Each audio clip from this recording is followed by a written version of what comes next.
Hi everyone, a wonderful morning to all.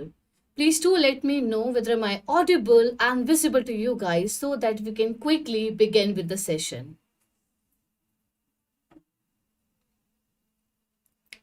The notification was out on the website as well and I request everyone to fill the form as soon as possible so that आपके घर के पास ही आपको slot मिले.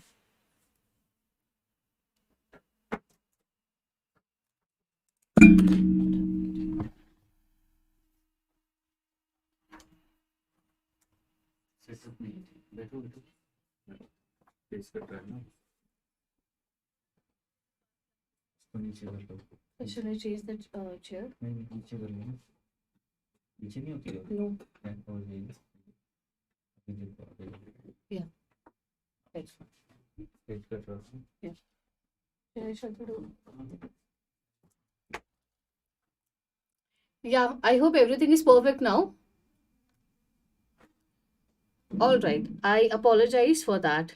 So, as I was saying, the notification was out yesterday, and I was requesting you guys to please fill the form as soon as possible so that you get the slot near to your house. So, this is our first class to our management crash course classes. And before I start, there are certain things which I would like to clarify before I begin with the session. For instance, first, I'll be quick with the session. Why is that so? Because these are the revision classes which we are taking. And I expect everyone that when they are coming to see the classes, they have the basic understanding of the topics. All right. But I will make sure that the quality will not get compromised and I will cover everything.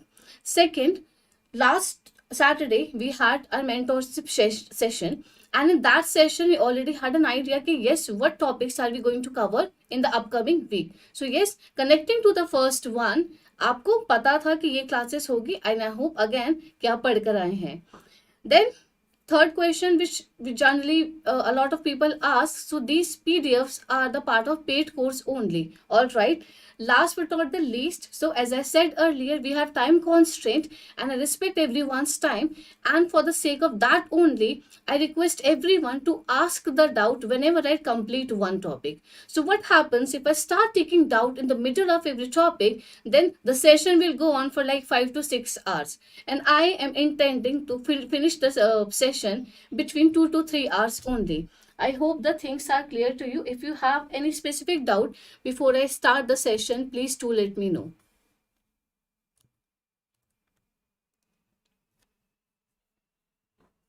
All right, I believe I good to go. So what I was thinking, I am know that we are beginning with one of the most important chapters. No, not one, two most important chapters of our RBI syllabus. And as I always say in my all videos, there are certain chapters which are most favorite of RBI, and I'm beginning the session with the same. So first, of course, if I go by sequence, first we have motivation, which we are going to take today in greater detail, and I'm 100% sure you're going to understand and love the session. Then we have leadership, again an important chapter, and if you see the previous equation, there's so many objective as well as the descriptive questions which RBI has asked. All right. Then tomorrow's session will be on organization change and communication, followed by different chapters. I hope you had the timetable. इसके अलावा there are certain chapters जो बहुत ज़्यादा important है, and I request you to not leave those chapters when it comes to RBI examination. So if I say evolution of management thought, a very important topic, management thought, followed by personality. Objective questions too come from this chapter. Two important chapters which are paramount again when it comes to RBI examination. So we have CG, which stands for corporate governance, and then we have ethics, which also includes your business ethics. Manav, it's okay अगर आपने reading complete नहीं किया, so I request you to finish the reading after the class. So again I was saying, so these are the following chapters जो आपको करने ही करने हैं. It's okay, it's not okay, actually it's not okay. Just give me a sec, let me erase everything and then we'll begin with the basics of management first. Although we are starting with motivation, but I thought let's take 5 minutes to have a quick good basic and understand what is management first. Only then we will have, or maybe we will able to understand the chapter motivation in greater detail. So let us start with management first. अब आपका subject है, it is important for you to understand the meaning of it as well. Management stands for getting things done, getting things done by organization and its people both effectively and efficiently. I have mentioned two terminologies, efficiently and effectively. Efficiency, just a sec. Efficiency stands for you are completing the task, but you're also making sure that you do not compromise on cost. You're also making sure that the resources which you are using are not utilizing beyond their capabilities. तो आप cost का भी यहाँ पे ध्यान रख रहे हैं. Effectively means if a manager is effective, that manager will be take care of only one thing, and what is that? That the task should be completed. Whatever the task the manager is doing, or maybe his or her team is doing, the task should be completed. They do not take into consideration the time and the cost factor. I hope these things are clear to you. And now without a further ado, let's start with the chapter, and just give me a sec.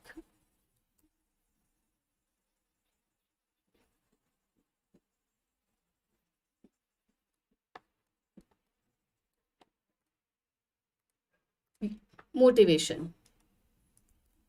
So if I ask before I start the session, why are you motivated? Why do you want to? Why do you want to become RBI officer? If I give a minute to you, can any one of you tell me what are the different motivating factors, and what is the reason behind your choosing that yes, I want to become the RBI officer? Can any one of you tell me?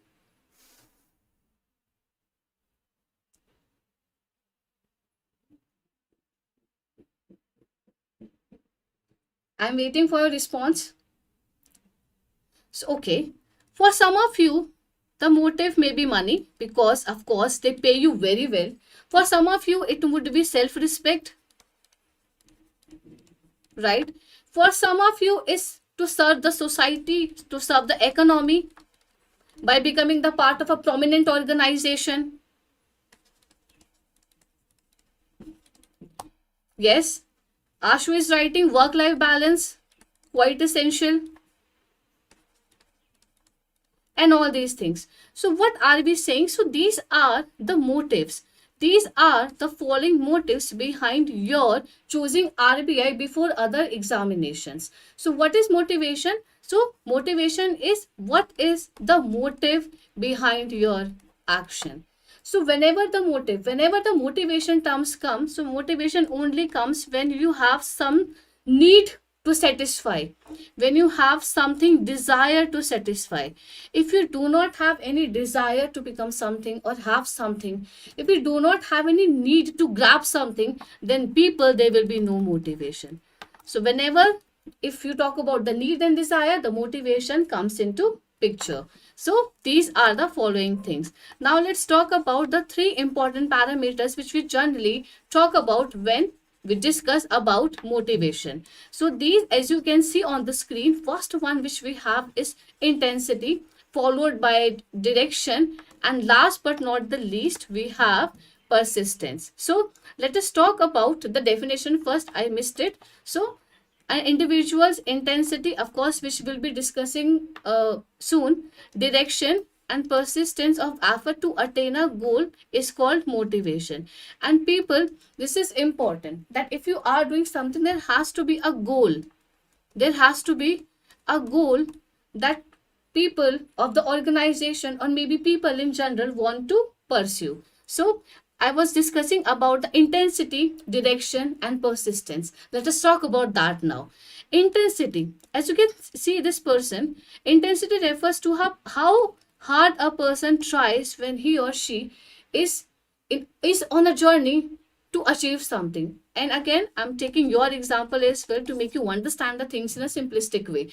अब ये जो यहाँ पे आप prepare कर रहे हैं examination की, I have seen people that they leave their high paid private jobs as well and high paid government jobs as well just to clear or maybe just to become the RBI grade B manager. So this is the part of intensity. The higher your intensity, the higher will be the chances that you achieve the goal. And if I talk about the direction now, it means the effort directed in the right way. Whatever effort are you doing? Yes, ठीक है.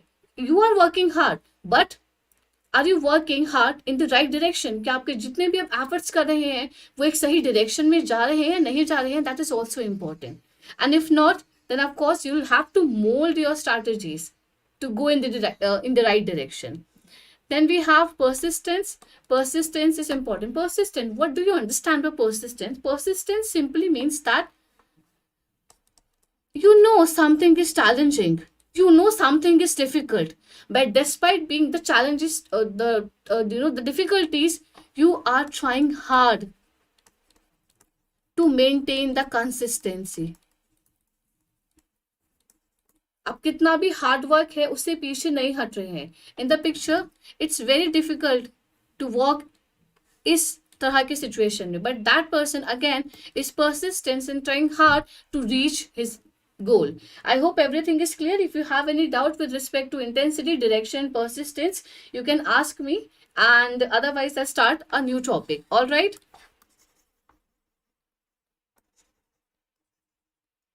Please do let me know if everything is clear to you, and if not, I can give you a minute. All right, Mala, thank you so much. Let us talk about the nature of motivation. And these, I'll be completely honest with you people, nature of motivation will not come in the examination. I'm explaining just to have again basic understanding, and you understand the subsequent topics in a better way. First, motivation is personal and internal feeling. Personal and internal feeling. Why is that so? For instance, I gave you 1,000 reasons why people are motivated to become RBI manager. For instance, for me, it could be work-life balance or high-paying job, right? For you, it could be that, ma'am, I love banking and finance, and this is my core reason to go and apply for RBI grade B manager. So these are the two different motives. That is why it is written here is that motivation is personal and internal feeling, right? जो जैसा आप जिस चीज से motivated होते हैं, might be मेरे लिए उस लाइफ में वो चीज ना हो. All right, I hope you are clear. Now let us talk about the next part, that is motivation produces goal directed behavior. I pointed out this point in the earlier session as well, that motivation is a behavioral concept that directs human behavior towards certain goals. And again, if I talk about you, your only goal is to become RBI grade B manager. That is why your persistence, you have high intensity, and you are going into the right direction to achieve your predetermined goals. Let us talk about the other characteristic, which is motivation is a continuous process. Why is that so? So there's a concept in economics you must have remembered, that human wants are unlimited. Right? Human wants are unlimited. For instance, you become RBI grade B manager, and after a while you feel like, ma'am, I feel like I have the motivation to become the IS officer as well, or might be the head of the RBI manager. So आपकी जो desires है वो कभी खत्म नहीं होंगी, और अगर desires और needs कभी खत्म नहीं होगी, then how can you think that motivation will not last forever? And because of those unlimited desires only, the motivation is a continuous process. Now we have motivation is complex, and these first and fourth point are relatable. Why is that so? Why motivation is so complicated? Because individuals differ in their motivation. As I gave you the example, people satisfy their needs in many different ways. For instance, I am thirsty, and when I am thirsty, I like to have a glass of water or a sip of water. It might not be the case for you. You like to quench your thirst with a bottle of Coke. So what are we doing? We have same desire, but the way we are, satisfying the desire is quite different, and that is why the process of motivation is so complex. Then we have motivation can be either positive or negative. Yes, of course. अब देखिए यहाँ पे क्या होता है, positive motivation क्या हो गया, if I relate this particular characteristic in terms of the organization. Positive motivation implies why are you working hard so much, because you want your boss to increment, you want higher position in your organization. All right. And how can you be negative motivated? Why are you negative motivated? Because you're doing something so that you can avoid the uncertain circumstances. All right. तो आप क्या कर रहे हैं, अब आपके boss ने बोला कि आपको 9 to 6 आना है, this is your timing for the job, and if you come late by 1 hour, then your attendance will not mark for that day, he will mark your attendance as absent. Now in order to avoid the negative circumstances, you are going on time, so in this case you are negatively motivated. I hope I made my sense clear. Now we have another one, that is motivation is personal internal feeling. Okay, so this is, let me make the, so here should be that motivation is different from job satisfaction. All right. So motivation क्या है? It is the process of inspiring people. I as a manager, it is my responsibility. I as a leader, it's my responsibility to inspire my workforce so that they achieve the organizational goals. But if I talk about the job satisfaction means that whether am I satisfied with my jobs or not. So motivation and job satisfaction are two different things and not the same one. If you have doubt, please do let me know, otherwise I am proceeding. Now let us discuss about the next topic, and that is process of motivation. You can expect objective question from here for like 1 marker. They will not ask 2 marker question from here. All right. So for your simplicity, I have added a beautiful diagram here so that you can easily understand the process of motivation.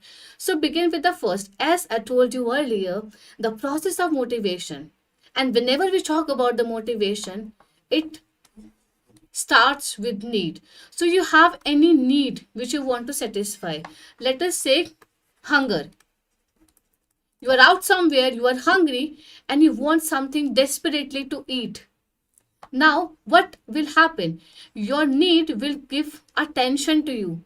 You will not work properly because you are hungry and you want something to eat first, then you will do all the work later. And because of this tension, what will happen? Let us talk about that. अब क्या होगा, इस tension को satisfy करने के लिए I will take some sort of action. Maybe I can go to a restaurant. And ask that, bhaiya, please give me something to eat. I'm super hungry. And if my desire or need, whatever you would like to call, is satisfied, then of course the process of motivation gets complete. And I will repeat the process. So again, next time when I will feel hungry, I will repeat the same process. But due to certain circumstances, if that particular action which I did, if that bhaiya jinse maine khana manga, for some reason अगर वो successful नहीं हो पाता है, then I will change my action and repeat the same process. So जब तक मेरी वो need satisfy नहीं हो जाएगी, I will keep changing my action. For your simplicity, I have written in bullets as well. I'm reading for you. First, the process begins. Let me take the highlighter. The process begins with some sort of needs. So needs are important. Okay, then needs are several, and some need may lead to different action. As I told you earlier, there are so many multiple needs available, and it leads to different action. Why is that so? Because human behavior are different. I behave differently, you behave differently. Third point, we have this need is creating tension, and in order to remove the tension, a person will take the action. Then we have, if the action is successful, it means the need is satisfied, and it will be repeated in future. And if not, then I will change my action. If you have any particular doubt with respect to the process of motivation, please do let me know. Now let's talk about the another important topic. Not important. Again, the examiner will not ask any explicit question from importance of motivation. Why are we studying it? Because जिन्होंने नहीं पढ़ा है, मैंने सोचा पूरा ही chapter पढ़ा देते हैं, एटलीस्ट उनके 4 इंपॉर्टेंट चैप्टर्स कवर हो जाएंगे. So first we have higher efficiency. Why is that so? Because if someone is motivated, it means he or she will give her 100%. And क्या होगा, तो मैं क्या करूंगी, एक इमेंस टैलेंट और एबिलिटीज लोगों की ज्यादा उभर के आएगी, and because of the same reason वो मेरे काम में भी दिखेगा, and because of these so many factors the efficiency of those employees will also increased.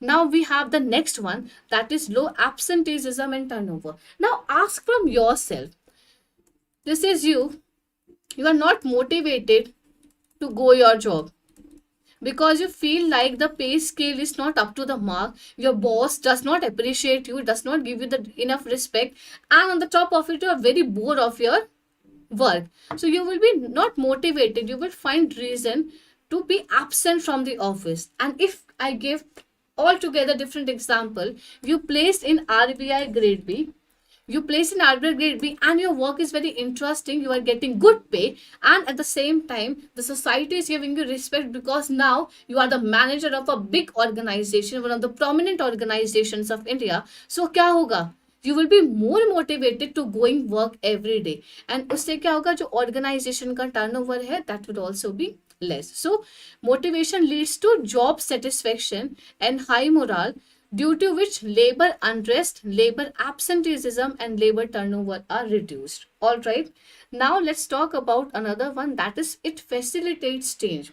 As I told you earlier, organization change is an important concept and the topic for RBI grade B examination, and this is the human tendency to resist the change. All right, so अब होता क्या है, if someone is motivated, if someone is highly motivated, then it will be easier for the organization as well to introduce the change in the organization and adopt the different strategies whatever the organization want to achieve.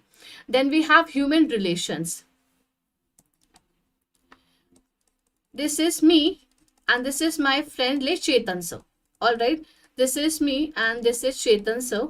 We both are highly motivated, and if you're highly motivated it will lead to good human relations as well, because we both are satisfied, we both are content with the work which we are doing, and because of the same reason I will have good interpersonal relationship with my peers as well, and at the same time with my employer as well, right?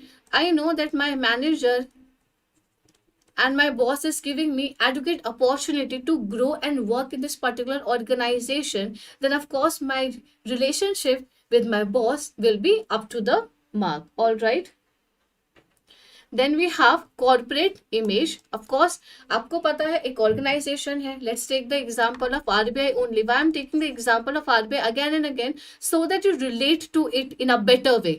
अब RBI की corporate image है, that is why lakhs of people apply every year and only hundreds of them get selected, and I don't need to explain the reasons why RBI has a good corporate image. All right, now I am beginning with one of the most important sessions, और यहाँ से ही आपके exam में questions आएंगे. जो भी हमने पहले पढ़ा उसमें से एक भी क्वेश्चन आपके एग्जाम में नहीं पूछा जाएगा. I am beginning with the theories now, but before that, if you have any doubt, I'm giving you 30 seconds for the same to write in the comment section below any particular doubt. If you would like me to clarify, please do write in the comment section below. I would be happy to help you or maybe to resolve your doubt.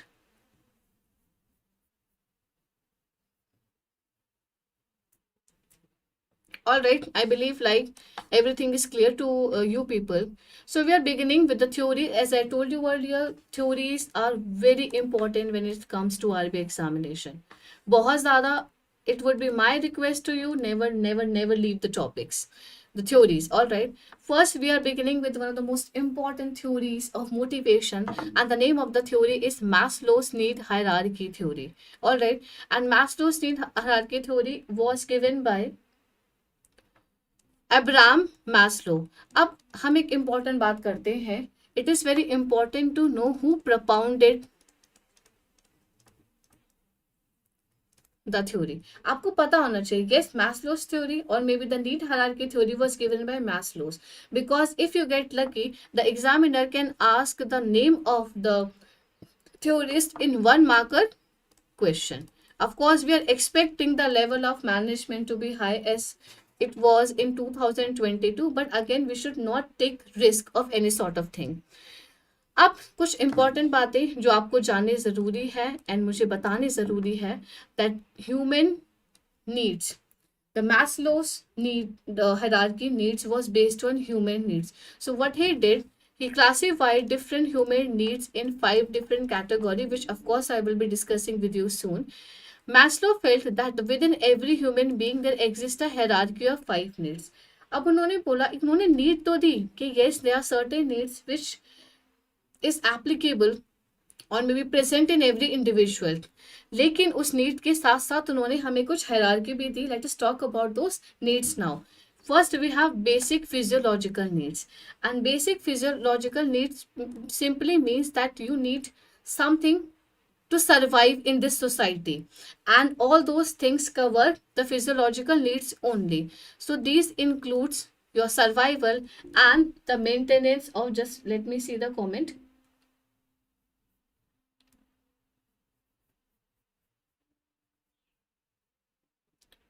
You need something to survive and maintenance of human life. Now it includes your hunger, thirst, and house. No matter what a person is doing, it is important for that person to have all these things in his or her life. Only then, according to Maslow, the person will be motivated to achieve different needs in his life. Then we have the second one, that is the safety slash security needs. It includes that I need something to protect myself as well as my family. And from whom or from which are we protecting ourselves? From any sort of danger.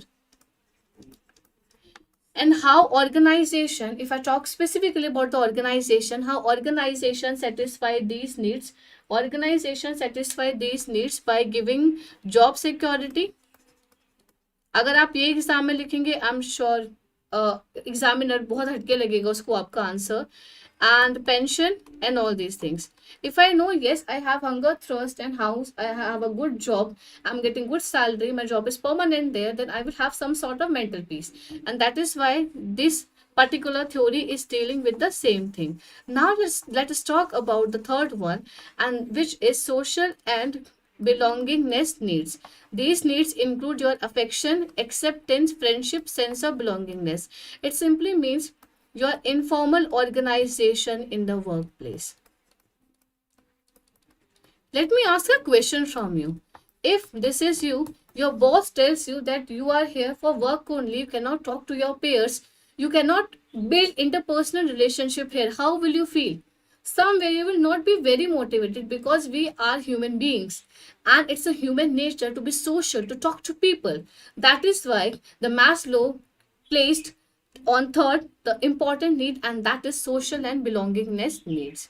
Now we have other two important needs. The first one, we have STEAM needs, and followed by self actualization needs. STEAM needs important, satisfaction of which leads to self confidence. Here simply means that if an organization is giving me job title and is giving me higher position in the organization, then I will be more motivated. मेरी STEAM needs कि मेरे को कुछ करने की इच्छा और भी ज़्यादा क्या होगी, ज़्यादा होगी. And if I talk about the fifth point, that is self-actualization needs, it simply means that a person, what a person wants to become in his life, and the need focuses on the growth and the self-fulfillment. I'm repeating again, the self-actualization needs go around to the growth and self-fulfillment. So in short, if I say, it includes what a person wants to become in his life. Up there are certain opinions of Maslow. Of course, these are some of the sentences which you find in every book. These are two special sentences which I have added specifically for you people. And what are these? It helps managers to realize that need level of employees should be identified to provide motivation to them. Now, let us talk about X organization. And as I told you earlier in the beginning of class as well, that we all are different human beings.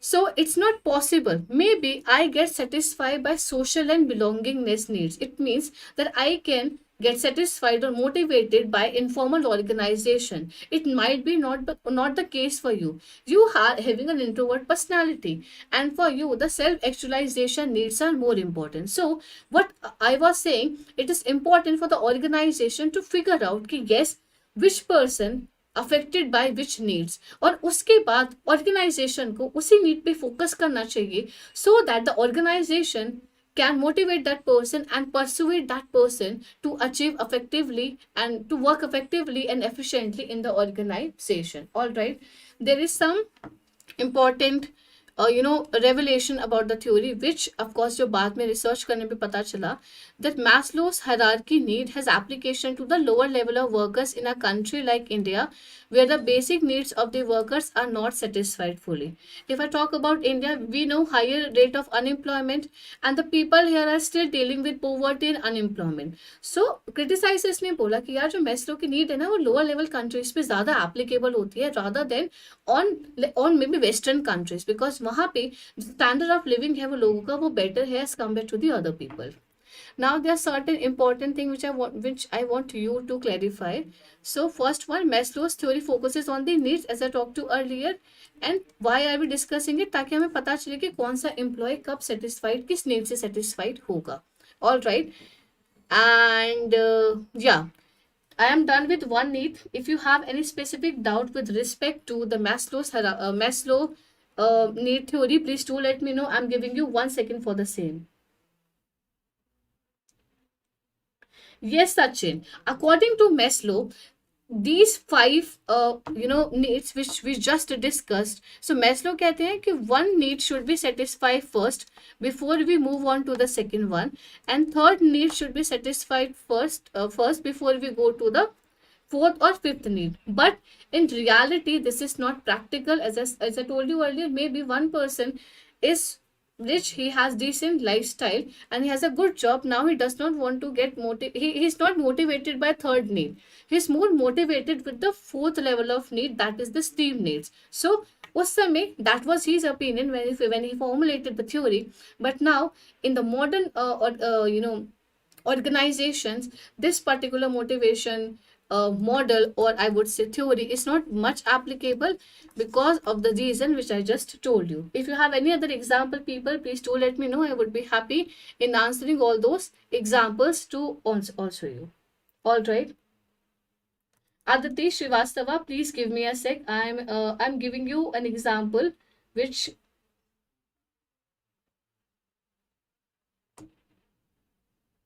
okay, what are you asking? Okay.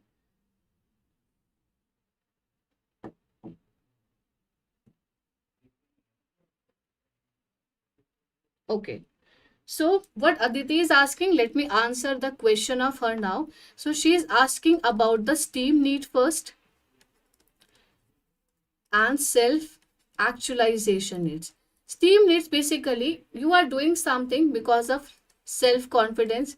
You want your self confidence to be increased. अब आप assistant manager थे, you were assistant manager at your company, and what your boss did, he saw that you lack self confidence improve करने के लिए उन्होंने आपकी responsibility बढ़ा दी. Now you have become a manager in this particular organization. So this is STEAM need. आपका जो STEAM होगा वो high हो जाएगा. Self actualization, Aditi beta, is basically talking about what a person wants to become in his life. For instance, if I ask you what is your self actualization need, आप कहेंगे ma'am, I really want to become an IAS officer, but before that I feel like I can also crack grade B, and as soon as become RBI grade B, I'll start my preparation for UPSC examination. All right. Okay. Krishna, I just explain the with example. All right. Now we have the next one, that is McGregor theory X and theory Y. And again, as I told you earlier, it is important for you to remember who gave the particular theory. The theory X and Y was given by Professor Douglas McGregor. Important for the examination to remember who gave which theory. And again, I will not repeat again and again. All the theories of motivation are quite important for the examination purpose. So you make sure you cover all the theories thoroughly. And yes, someone was asking, ma'am, are these sessions sufficient for the examination? I'm so sorry to say, but my answer would be no. Why is that so? Because as I said in the class itself, that these are the revision classes, and you cannot of course सब कुछ cover हो रहा है but not in depth जो मैंने paid classes में और maybe enrol students को कवर कराया है. So it would be my request to go through the notes, to go through the books if you are referring the books thoroughly, and then इसको एक substitute की तरह मत लेके चलेगा. Take it as a complementary to your notes. All right. So अब क्या हुआ, McGregor theory X and Y की बात करते हैं, and he did something very interesting. So he made some sort of hypothesis. Hypothesis simply means he made some sort of assumptions there. He made some sort of assumptions, and what are these assumptions? Let us talk about that. अब उन्होंने कहा कि यार whatever the employees, the subordinates work in the organization, these people are quite lazy by nature. They do not like to work. I'm repeating again. He said that some people, he divided into, so one part of employees are lazy by nature. They do not like to work. They are just coming for the sake of some basic salary. They are not motivated to do something big in their life, and उनको बिना डंडा करे ये लोग चलते नहीं है. That is the carrot and stick approach I was talking about. And जो first group के लोग थे, he referred the first group as theory X people. Now, if I talk about the theory Y people, the theory Y people would be that, these people are not lazy by nature. Theory Y people, or maybe the another set of people, take the game as a play, and they're really interested in it, and they're highly motivated. Who the another set of people are highly motivated to do the work. So the first set of people he referred to as theory X.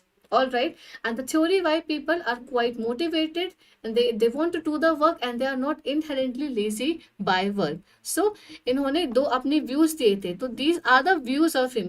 Generally people get confused. Theory X, theory Y, that was the views of this particular theorist, that is the Douglas McGregor. And again, as I told you earlier, negative वो किसको relate करते हैं? If I say theory X and theory Y would be positive. ऐसे आप याद कर सकते हैं with the little story which I just have told you. Now, managers believe that employees inherently dislike work, which I just told you. They must be directed to perform a particular task, because these people, according to McGregor, I am not saying anything, I'm just repeating whatever the author just said, that these people need to be directed because they inherently dislike work. Now we have another one, that is under positive view. Managers believe that employees view work as natural as play or rest, and people can be given responsibilities to work. That is why उन्होंने दो distinction करी है. Now what happens, sometimes मुझे ऐसा लगता है that I become theory X people because we are human. I can not work like machine 24/7. And sometimes I feel like, oh no, I think I fall in category Y, because sometimes I'm very highly motivated. Now I ask from you people, what do you think? Do you fall in X category or the Y category? Please do write in the comment section below. Let's make the session interesting and let's involve two-way communication here. Now the important question comes. ठीक है, I understand the characteristics of theory X people. I understand the characteristics of theory Y people. But how do we motivate these people? That is another important question which have in front of us. Now let us talk about how can we motivate the theory X people who do not like to work. So the one important approach is followed when we specifically talk about the theory X people, and the approach would be carrot and stick approach. It means when theory X people, or maybe anyone, does something good or maybe accomplishes the task, then he or she will be rewarded. right? Because she or he has done something great. And if the particular employee is not, completing the task on time, then the person will get punishment. And of course, I'm not talking about any physical punishment. Maybe her pay scale or his pay scale might cut by the organization, and maybe they have to work overtime. So these are the some of the measures of punishment which an organization, use when it comes to punish the employee. Now let us talk about the theory why. How can I employ another set of people when it comes to what? Motivation. Theory why suggests that if people are properly motivated, they could really be creative. They thought, it depends upon the manager. If people are if manager wants them to be motivated to do something, then he or she should motivate them. Okay, the main point of management is to unleash the potential in the employee. So they, what are they doing? They want theory why people to be motivated positively in the organization. Milan, it's not x, the theory x basically क्या है? तो these are the assumptions of the author that the theory x लोग होते हैं, these people do not like work, they avoid to work if they can, and they inherently lazy by nature. So theory x kya hai? It's nothing but some of the assumptions of lazy people by the particular author. I hope I made myself clear. All right, now let's talk about where is it applicable, because हमारा पढ़ने का motive exam clear करना तो है. Because of course I want all of you to clear the examination, and you also want to clear the examination, but at the same time it is equally important to have the conceptual understanding, because these days the question come too tricky, and in order to solve those tricky questions you have to have good understanding. So let's talk about where these theory x and theory y are applicable.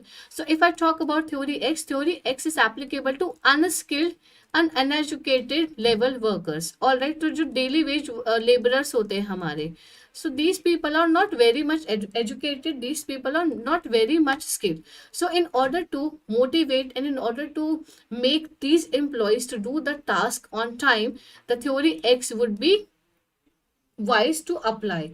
And if I talk about the people, like if I talk about me, I am skilled, I am educated, you are skilled, you are educated, you don't need reward and punishment. आपको पता है, you know your responsibility, you understand your responsibility, and you don't need any sort of harsh technique like reward and punishment to motivate you. All right, just because you have some basic understanding of your work, you are educated and you are mature enough.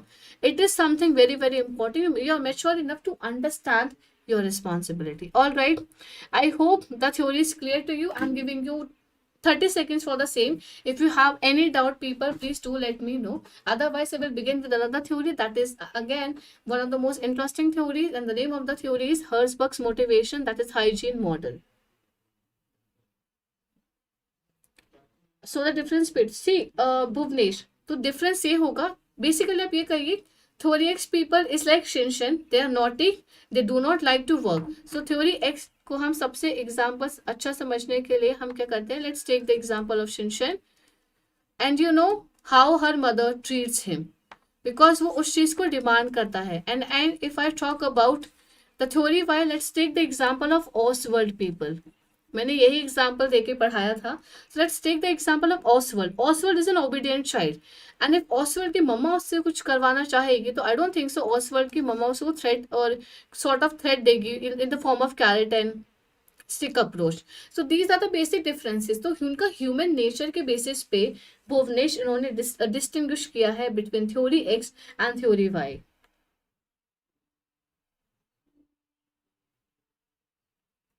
दिया अटकर. सो देखिए, skilled और unskilled तो एक secondary चीज हो जाती है. यहाँ पे स्पेसिफिकली हम बात कर रहे हैं किस चीज के बारे में, that these people, these are important. अगर आपको डिफरेंस समझना है पीपल, तो अगर आप सिर्फ इस चीज के the things which I just explain to you this, आप इस चीज को ध्यान में रखिए and you will not forget anything. All right, No, Varun, this would not be the case. These days, freshers are also highly skillful.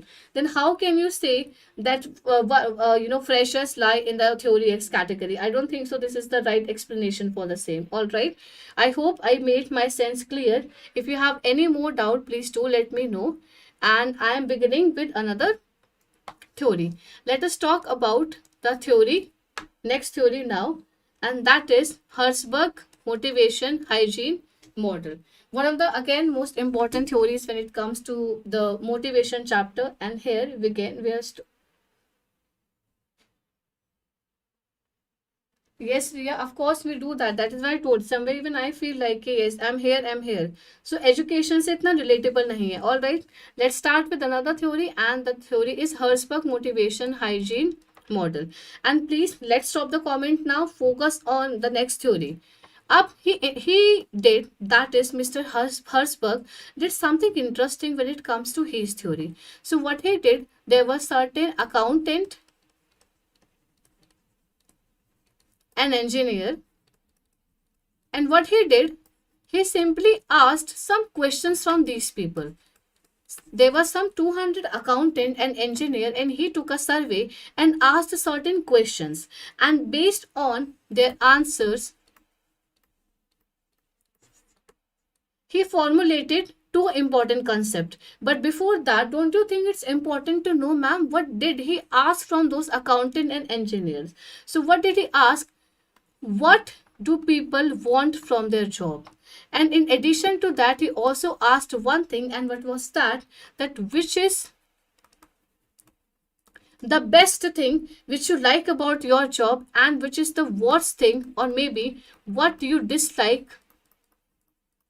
when it comes to your job.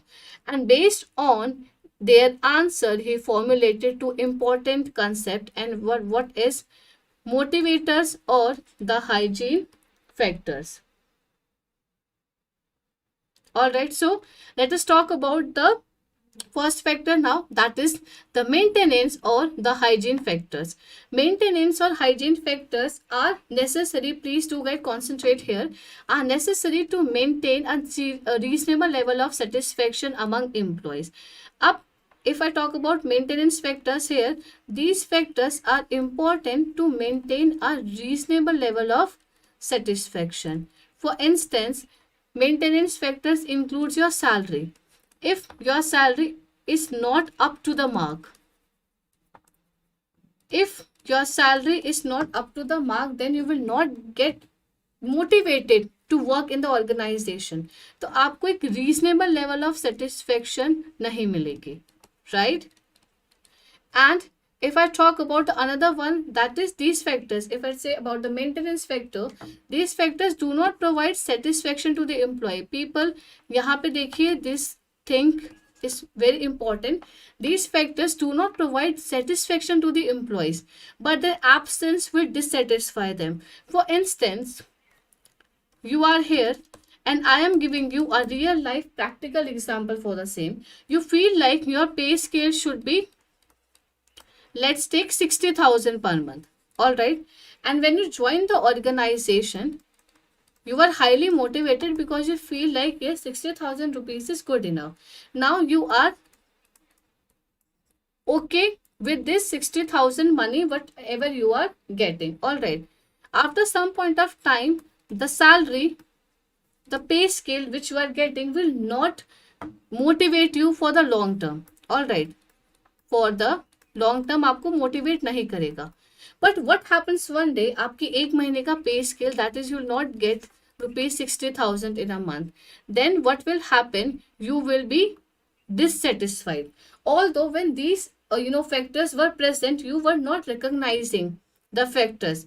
You just notice the factor जब आपको पता चला yes वो चीज मुझे एक महीने नहीं मिली है. That is why the simple thing which you need to understand is that when it comes to maintenance factors or hygiene factor, if certain factors are missing, we do not, we start dissatisfying, and if they are there we are not satisfied. So अगर होंगे, I hope, तो I'm repeating again, these factors do not provide satisfaction to the employees, but the absence will dissatisfied. Okay, I hope I made my sense clear. If you have any doubt, please do let me know. Now let us talk about the motivational factors. These factors are quite essential when it comes to an organization. These factors are intrinsic part of the job. If these factors increase, you will be satisfied, and if these factors do not increase, you will not be dissatisfied. So what are these factors? Achievement, recognition, advancement, opportunity for growth, and responsibility. I'm giving you an example for the same. So for instance, you have done a good work, provided you have a good salary, your organization is giving you a car, a house to live, a car to drive, and insurance, and there are so many other benefits which generally come under the maintenance factors. आपको वो सारे benefit मिल रहे हैं, but what happened once day आप एक काम करते हैं, but the employer comes and do not recognize you for the same. So will you be dissatisfied कि नहीं यार मैं तो कंपनी छोड़ के जा रहा हूँ? No, you will not be dissatisfied.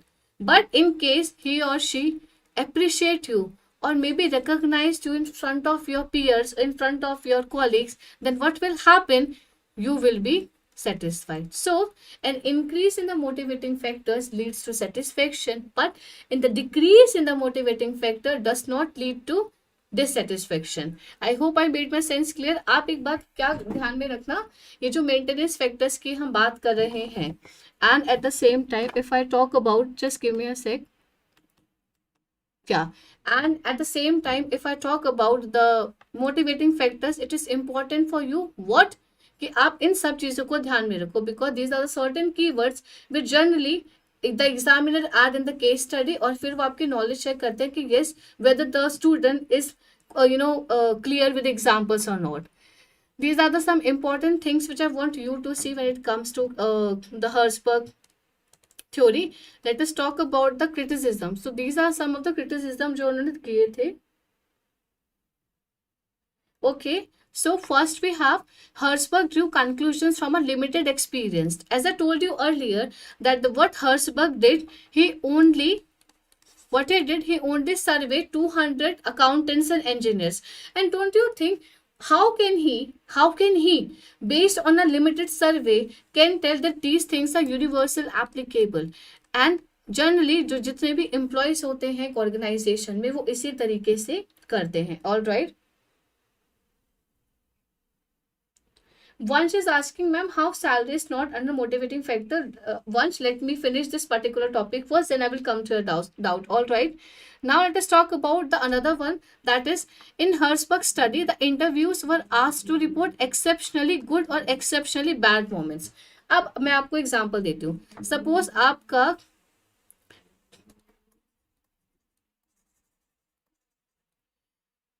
generally it's a human nature to blame another person if we do not achieve anything or if we do not do anything properly. For instance, what happened yesterday, I was coming by the metro to my home, and because of metro dysfunctional, I got 35 minutes delayed. So it was 10 p.m. at night and my brother was waited for me there for like an hour. And despite being sorry to my brother, I started, telling him, you should have come to take me there only. It is because of you that I did not reach the home on time. So what is happening? It's a human nature. It was not his, mistake that the metro was not working properly, but still again it's human nature. तो यहाँ पर ये point मैं क्या relate करना चाह रही हूँ, जब उन्होंने बोला कि आप एक अच्छा moment बताओ, एक बुरा moment बताओ. So when it comes to exceptionally bad moment, it's a human nature to blame another person. We hardly accept that yes, it was our responsibility. Yes, it was me who made this terrible mistake. All right.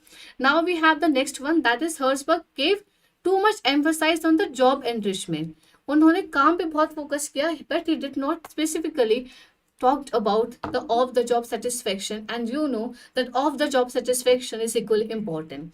Then we have another one, that Herzberg is focusing too much on what? Is focusing too much on the satisfaction rather than the performance level.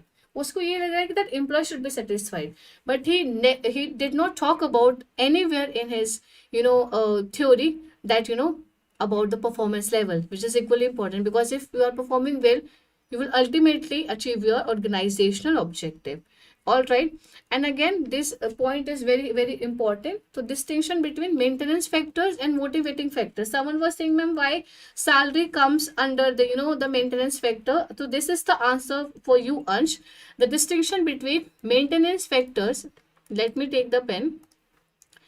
The maintenance factors and the motivating factor is not fixed. Why is that so? So there is a person, for instance, the person works in the US. So uske लिए जो salary होगा वो एक maintenance factor होगा. But if I specifically talk about the people who live here in India, and those are below poverty line, for them it would be a motivating factor.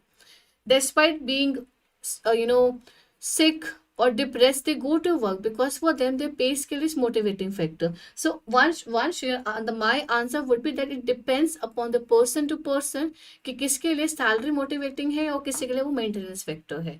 And it also depends upon the culture of the country as well.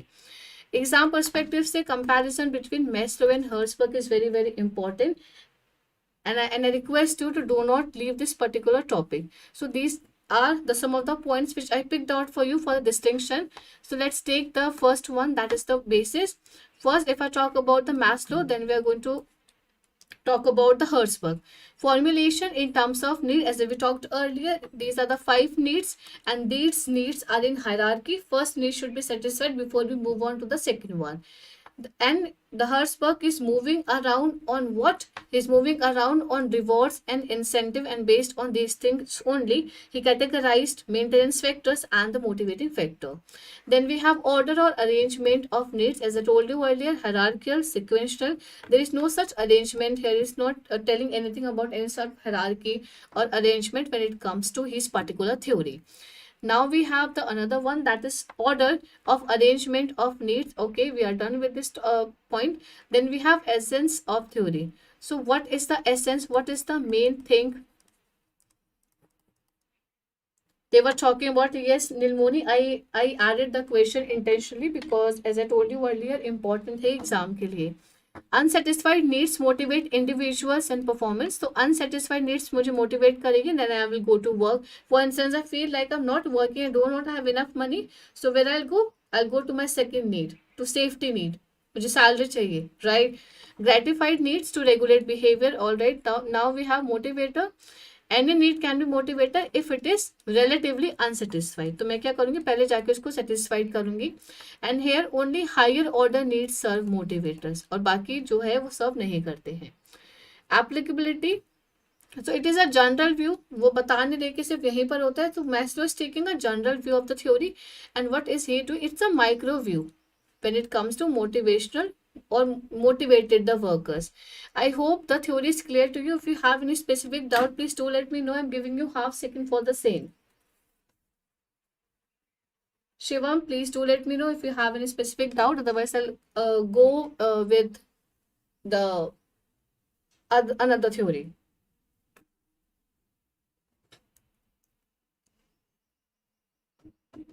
All right, I'm taking the theory now. This is our fourth theory and equally important when it comes to, again, RBI examination.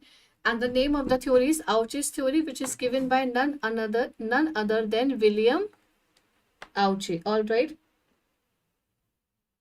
Yeah, as I said earlier, under the criticism, it depends upon the person to person. But for the sake of examination, just be rigid. Whatever the the author is saying, if the question asks your opinion, then write about it. All right. Okay, now let's talk about the William Auchi. So he did something very interesting and what something very different, which I personally like. So he did a comparative study between two different countries, between Japan, this is the flag of Japan, and between America. And I realized that if the other countries other than Japan adopt some of the practices of Japan, then the workplace would be a better place. And how? Let's talk about that. So theories he suggested, these are some of the suggestions given by the gentleman. suggest that complex organizations are human system and their effectiveness depends on the qualities of humanism used. So basically, what he's saying, what Mr. Auchi is saying is that how you treat people in the organization, how you make them feel is important, and उसी के according आपका organization क्या करता है, चलता है. And these are the three important features which we talked about, and I want you to pay close attention to these features. The first, we have trust, then we have subtlety, and then we have intimacy. Let's talk about the first one, that is trust. So, mutual trust between an organization is important. Why is that so? Because if you trust me, that whatever the ma'am is teaching is relevant for the examination, and yes, whatever she is teaching, it is accurate according to the books which we have. So you are showing trust on me, and I am showing trust on you that yes, after the session you will go and revise, so it will reduce the chances of conflict. Same, if I talk about an organization example, this is an employee and this is an employer. These two trust each other. Then of course the chances of conflict get reduced and the chances of achieving the organizational objective would be higher. Then we have another one, that is subtlety. Subtlety requires sensitivity towards others and yield higher productivity. Same, you are working in a group, right? You are working in a group, in a team, and it is important to show some sort of empathy towards another person. And that is why it is saying that sensitivity towards other, it is equally important. Then we have intimacy. Intimacy involves the concern, support and discipline, unselfishness. आपको एक concern होना चाहिए for your team, for your organization. You should be disciplined towards your organization, towards your organizational goals, and followed by the other things. These are the some of the features for this particular theory. Not so important features, लेकिन आपको हल्के फल्के पता होने चाहिए कि हाँ, what are the different features. So first one, we have mutual trust. As I told you earlier, there should be some sort of trust, a strong relation between the organization and its employees. Employee involvement has to be there. Employee involvement include that, whenever an organization takes important decision, so managers should also take into consideration the opinions of employees or the subordinates as well. Now, integrated organization, what do they understand by integrated organization is that he believes that the organization should be not that he should be it should be integrated. Then we have another one, that is the coordination, and he genuinely believes that the coordination is quite essential when it comes to what, an organization. And you also talked about one important thing, that there should be an informal control system in the organization. I'm repeating again, there should be an informal control system in the organization. Then we have human resource development, and what is he saying here is that it is important to work on the workforce as well. I'll give you a personal example for the same. So this is the policy of pantaloons, and I know it is Aditya Birla Group's product pantaloons. They sell clothes. It's a garment shop. It's a big showroom.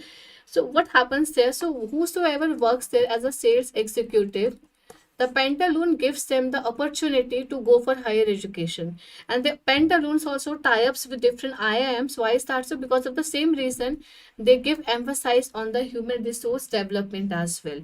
If you have any doubt, people, please do let me know. So I'm giving you one more example, then we will wind up this particular the theory. So this is the example of Maruti Suzuki. So Maruti and Suzuki, they choose to come together, they collaborate. I don't think I need that. You need an explanation about Maruti Suzuki. It's a big famous company.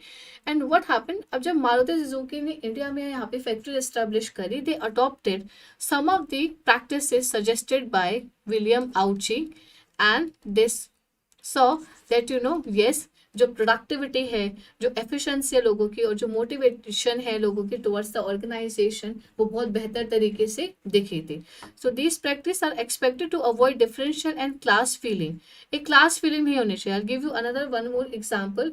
In some of the government organisations में क्या क्या होता है, class के according canteens और washrooms होते हैं. If you are in under a class देन आपके लिए वॉशरूम कैंटीन अलग होगा, बी के लिए अलग होगा, जो सबसे लोअर क्लास पे काम करते हैं उनके लिए वॉशरूम और क्या कैंटीन अलग होगा। तो वो चीज़ें सब क्या कहते हैं, please avoid all these things.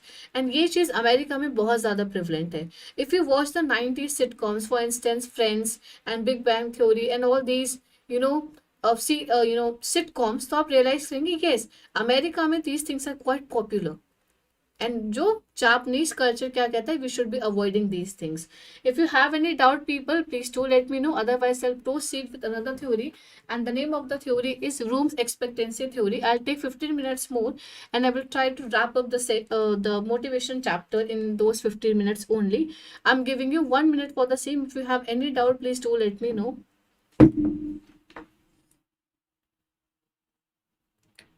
Guys, about the answer writing, I will request you to please watch the video later, but now please focus on the theory itself. It is important. And guys, यहाँ पे I'm seeing the comments. And any more comment which you would like me to clarify?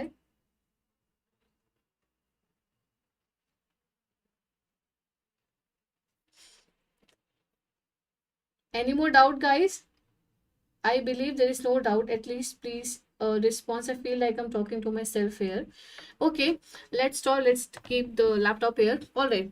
So another very interesting and important theory when it comes to an examination, and the name of the theory is room expectancy theory.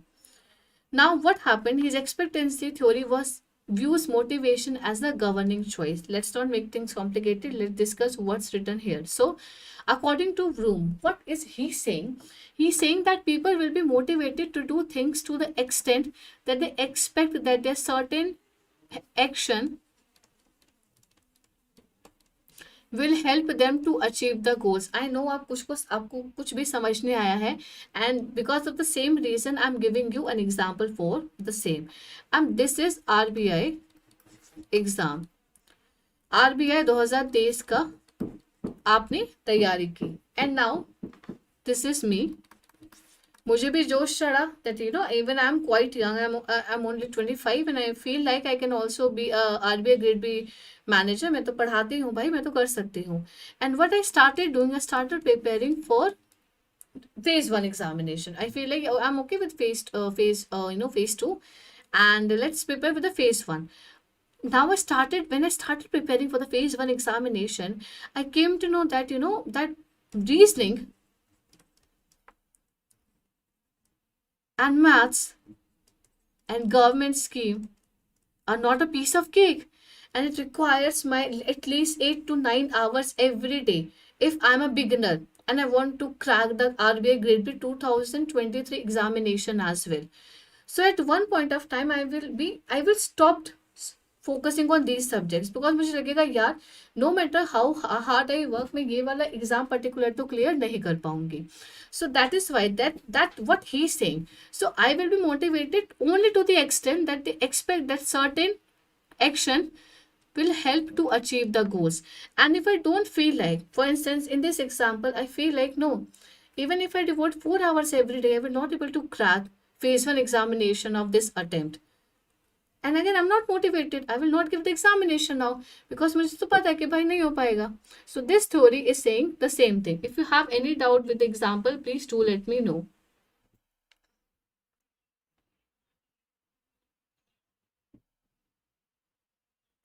Yes Riya, it is basically implies on equality. All right, let us talk up. इन्होंने 3 important चीजें दिया, please ये सुन लीजिए, then I'll take your doubts after like 10 minutes. Just give me your 5 minutes or 10 minutes, then I will talk about the example.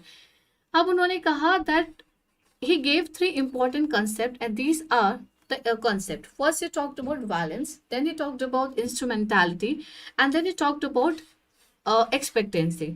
First let me talk about the valence now. Valence simply means reward preference. So it means the value of an individual attaches to work outcomes such as pay increase or promotion. So basically whatever the reward you will get after you do a particular task, I'm repeating again, and this theory seems little complicated to the students. That is why I'm requesting to please concentrate here. And what am I saying? So what that is he saying that, जो rewards मुझे मिलने वाले होते हैं ना, मैं उससे बहुत ज़्यादा मोटिवेटेड होती हूँ. And this is balance. So here in the RB grade B, आपको you are motivated by your pay scale. If someone could be motivated by promotion, and this is nothing but the balance. And if I feel like yes, I have the positive connection with the reward, then I will be positively motivated कि yes, तो वो balance क्या होगा उस समय पे, positive हो जाएगा. I am repeating again. For instance, I feel like my boss comes to me and tells me, Parul, you have a new project to do, and if you do that, your salary will be increased by 50%. And if I feel like yes, yeah, 50% is good, I should be working hard, it means my balance would be positive. And if I have another job offer and that person is giving me 100% increment on my current salary, then my balance towards this particular task would be negative. I hope I made my sense clear. So मेरा preference जो होगा reward के लिए वो बहुत कम हो जाएगा, because मुझे कहीं से एक अच्छा ऑफर आ रखा है. This is nothing but the balance. I hope I made myself clear. If you have any doubt, please do let me know. Then let's talk about instrumentality. Instrumentality, just give me a sec.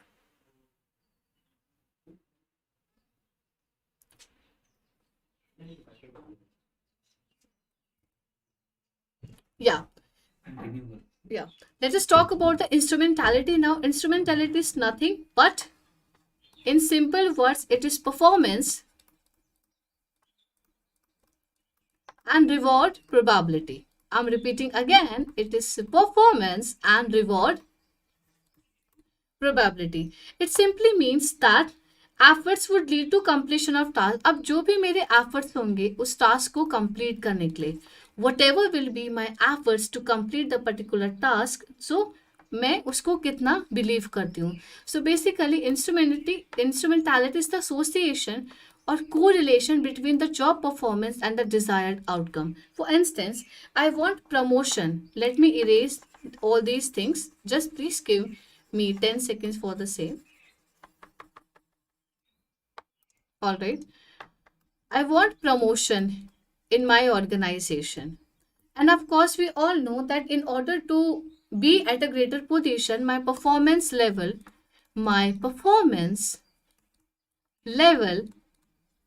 should be up to the mark. So अब मुझे promotion पे पहुंचने के लिए, which is my second level of outcome,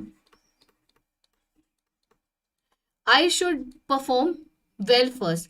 So first level of outcome पे ध्यान देना ज़्यादा ज़रूरी है, and then it will be promotion. So मैं एक बार फिर से एक simple words में clarify कर देती हूँ. Instrumentality simply means whatever your outcome, how will you go there? So the promotion, I want to promote it at a designated position. अब उस प्रमोशन पे जाने के लिए I should be working hard. मेरे परफॉर्मेंस स्टैंडर्ड हाई होना चाहिए. जब तक मेरा परफॉर्मेंस स्टैंडर्ड हाई नहीं होगा, I will not reach to that particular position. So मेरा जो परफॉर्मेंस लेवल होगा, that would be my first that would be my first outcome. If I complete my first outcome, then मैं second outcome पे तो पहुंच जाऊंगी. Then we have another one, that is expectancy. Expectancy involve what? Expectancy talks about effort,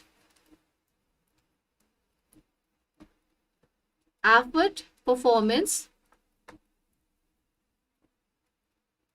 probability. Effort, performance, probability. और यहाँ पे क्या हो रहा है? Let us talk about that. Expectancy means probability that a particular action will lead to the outcome. अब आपको promotion चाहिए.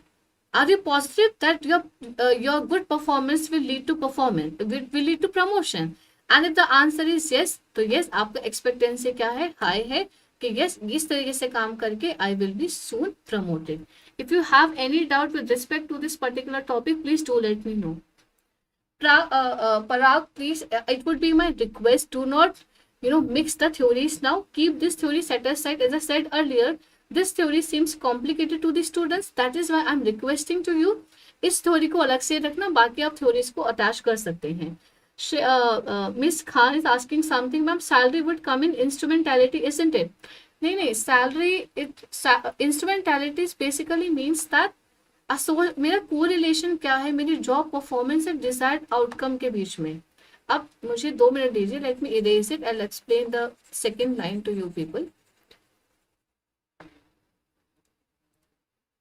Alright, so just a sec.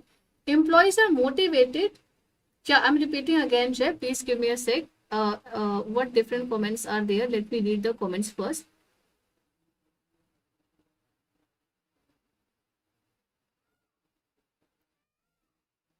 People have doubted instrumentality. Please listen carefully. And I am not writing, I'm just explaining to you right now. Now I have higher attachment to the reward. It means my balance is positive. And what reward I expect in my life, people? I expect what reward? I expect promotion. Now I am thinking and I'm sitting, next year they will be promoted someone. How can I make myself worthy of them? And I'm figuring out the reason. Now performance is important. अगर किसी को promotion चाहिए, that person's performance should be well standard. What comment are you writing? Okay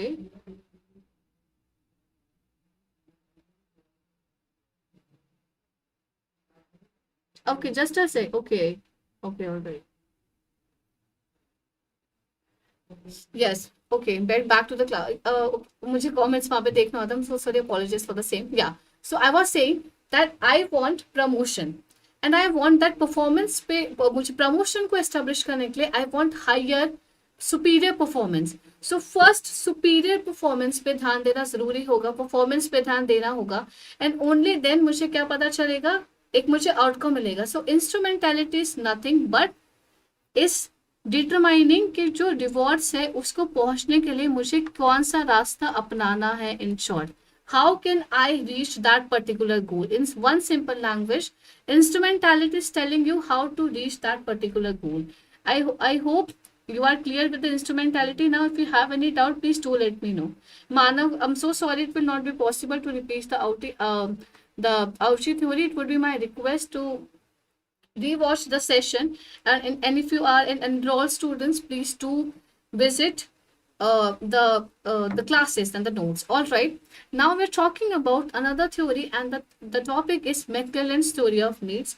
Please do let me know कि अभी तक हमने जितना भी पढ़ा है क्या आप clear है, or if you have any doubt with respect to, not I'll not repeat any theory because of time constant, as I said in the class itself. If you have any sort of doubt, please do let me know. All right, now we're talking about another very interesting and very super easy theory, and the theory states Maclellan's theory of needs. I'm repeating again, Maclellan's theory of needs, and he is David Maclellan, and he's saying that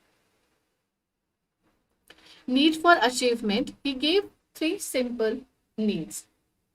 First, he talked about need for achievement, then he talked about need for power, and then he talked about need for affiliation. Let's understand these theories in detail and let's see what these points include. Let's talk about need for achievement. Need for achievement simply means what a person wants to become. What a person wants to become. It is related to the goals. It is related to the goals. Affiliation simply means social skills. All right, power simply means the ability to influence people. So let's talk about the achievement now. Achievement tells you that it has a strong need to set and accomplish challenging goals. Takes calculated risk. The people who have achievement needs, they take calculated risk to complete their goals. They like to take feedback. Why is that so? Because why am I taking feedback? So that I can improve my performance further. Before I start talking about individually, let's talk about the theory in detail, because मुझे direct यहाँ पे आना, it's not a big deal. I know time constant है, but as I made sure that quality पे compromise नहीं होगा, I'm like starting with something interesting. अब इन्होंने कहा कि जो कोई भी एम्प्लॉय होता है, it does not matter Parul ma'am, it does not matter Manav, it does not matter J, अब बात क्या होगी, हर एक एम्प्लॉय में there are three different needs which are present, and these needs are, we talked earlier, the need for achievement, the need for affiliation, the need for power. Need for achievement simply means what a person wants to achieve in his goals. वो career oriented है. Simply means if I talk about achievement, that person is career oriented. That person aspire to achieve something big in his or her life, and because of the same reason his or her achievement need is higher. Affiliation means that this person wants to socialize with the people more, right? So he wants to become the part of the group, he wants to be liked, and will often go along with the people. Why is that so? Because he appreciate the affiliation need more as compared to the achievement and power. And if I talk about the power need, the power basically includes the ability to control and influence other, right? If you become an IPS officer, then you will have power, and this power is coming with your position. Now you are in the capacity to influence the behavior of someone else, right? अब इन्होंने एक interesting बात कही, इन्होंने बोला ठीक है, we have need for achievement, we have need for affiliation, we have need for power, but these needs are very with different degrees. For instance, if I talk about me, I have high degree of achievement, and then I have high degree of power, and followed by affiliation. For me, it is okay if I'm not part of any social group or something. For me, it is more important to become something big in your life. Now, I ask the same question from you people. What do you think? आपके लिए need for achievement कुछ बनना जरूरी है, और social होना to fit in the group, और may to become powerful, to able to influence the the group, whatever you are. And these people enjoy competition and winning. And why is that so? Because by winning the competition, what are they showing? That I am more powerful than you are. They enjoy status and recognition. Why is that so? Because they value power over achievement and affiliation. I hope the theory is clear to you. If you have any doubt, please do let me know with respect to the McClellan's theory of needs. I'm giving you 30 seconds for the same. If you have any specific doubt, please do let me know. I'm waiting for your response. And please, guys, please be quick with your comments so that I can finish the session on time. I know some of you are working as well, and if the exams are approaching and I want the session to finish on time. Yes, Iram, you are absolutely right. Binuja is saying achievement and affiliation, then power. Of course, same. Okay, no. Achievement and power is necessary for me. Okay. From your answers, I got an idea that you understood the theory well. And if you have any doubt, please do let me know. Thank you so much. Caution. All right. Now let's talk about another one, that is ARG theory. Also important. And in RBI's 2018 examination, there was a question of one marker. It was in 2018 or in 2019. I'm not so sure about the year. The RBI asked, you'll be shocked, the basic question, what does R stands for in the ARG theory? And of course, the answer was relatedness.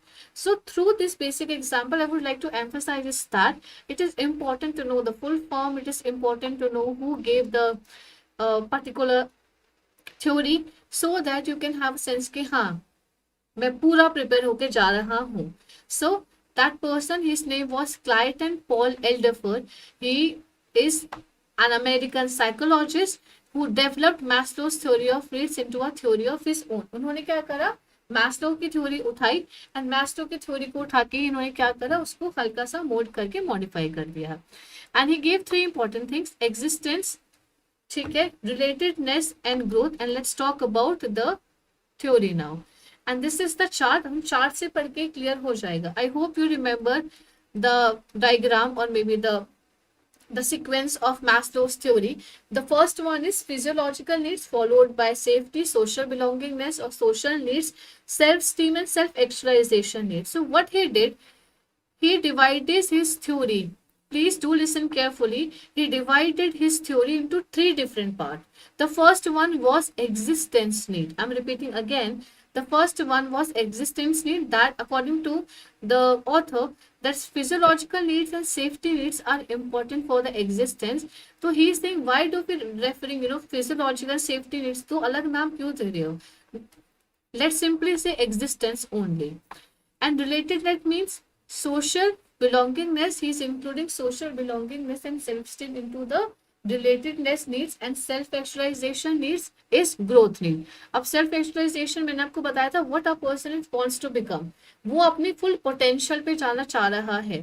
अब आपने बोला, मैंने example दिया, पर RBI बन के आप खुश नहीं, आपने लगा मैं आईएएस ऑफिसर भी बन सकता हूँ, फिर आपको लग रहा है मैं प्राइम मिनिस्टर भी बन सकता हूँ. तो this is the self actualisation need. All right, so this is the basic crux of the theory. इसमें कुछ इतना कॉम्प्लिकेटेड नहीं है और ना ही इससे बहुत कॉम्प्लिकेटेड क्वेश्चन आते हैं. Just give me a sec.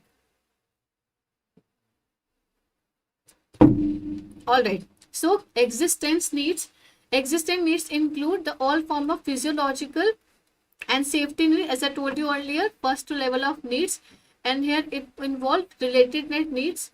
This includes all needs that involve relationships with people other than we care about.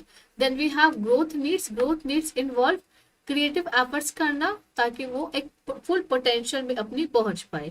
If you have any doubt with respect to the particular need, please to let me know. Otherwise I'll proceed with the next theory. I can see there is no doubt of the people, and please, it's a request, please a little fast with your doubts and everything, so that it would become easier for me as well to finish the session on time. Okay, I'll proceed myself. Okay, another interesting concept, Porter and Loris model. इससे इतने objective questions, to be completely honest, exam में पूछे नहीं गए हैं, but again we cannot take any chance. अभी time है face to miss, and why don't leave any topic? Why don't we cover everything? Okay, so this is another. This model was given by these two gentlemen, Mr. Porter and Mr. Lloyd, and this is the theory of motivation. This is the theory of motivation as an improved over Bloom's theory. So हमने जो Bloom's expectancy theory पढ़ी थी, अब मुझे आप बताएंगे Bloom's expectancy theory में हमने तीन चीजें पढ़ी थी. Can you guys name those things? What was the name? Please do let me know. Let's see आप कितने अच्छे से रिवाइज करके आए हैं. तीन इंपॉर्टेंट कंसेप्ट की हमने बात करी थी under the Bloom expectancy theory. Can you name can you name those three concepts? Yes, Miss Khan, at one point of time more than one need can be activated. I am hungry, for instance, लेकिन उस समय पे मुझे अपनी basis need भी satisfy करनी है, and at the same time want self actualisation need भी हाई करनी है. All right. Yes, all right. Of course, I can see I'm very familiar with the names you are writing in the comment section, and I'm glad you are watching the session. Thank you, Shivam, Iram, Nimoni, on all these people. Okay, so as I was talking about, the Porter and Lawrence model is an improvement over the Bloom's expectancy model, and the Bloom expectancy model is talked about instrumentality, balance, and expectancy. So now this is important. It says that effort is affected by value given to the reward.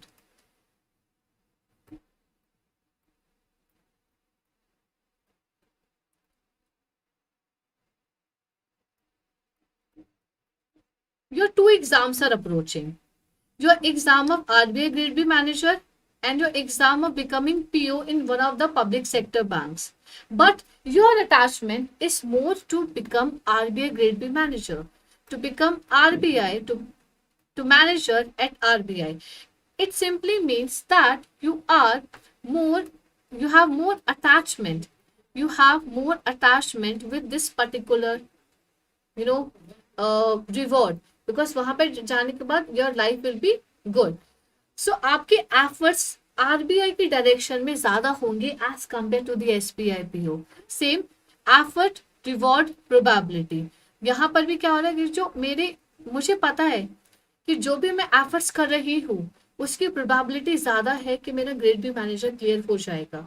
तो इन दोनों चीजों पे क्या करके मैं क्या कर रही हूँ, मेरे एफर्ट्स को मैं क्या कर रही हूँ, ज्यादा कर रही हूँ in the direction of the reward which I prefer the most. All right, because my preference to this particular reward is higher, And Potter and lawyers is saying about the same thing in one line. My efforts would be vary according to the preference I have for the reward. I'm repeating again, according to the preference I have for the reward. Now, this is the thing. An individual is motivated when the rewards expected are equal to rewards attained on completion of a task. All right. So, suppose there was a man. So, what has happened? So, he was expecting that he'll be receiving 40,000 and bonus in a particular month, and after he finished the task, his boss comes and gives him the bonus of rupees 40,000 only. So this person would be motivated to do the next job as well. So this is again nothing but an individual is, I'm repeating the line again for the sake of you. An individual is motivated when the rewards expected are equal to rewards attained on a completion of a task. All right. I hope I made myself clear. If you have any doubt, please do let me know. I'm proceeding with the theory further.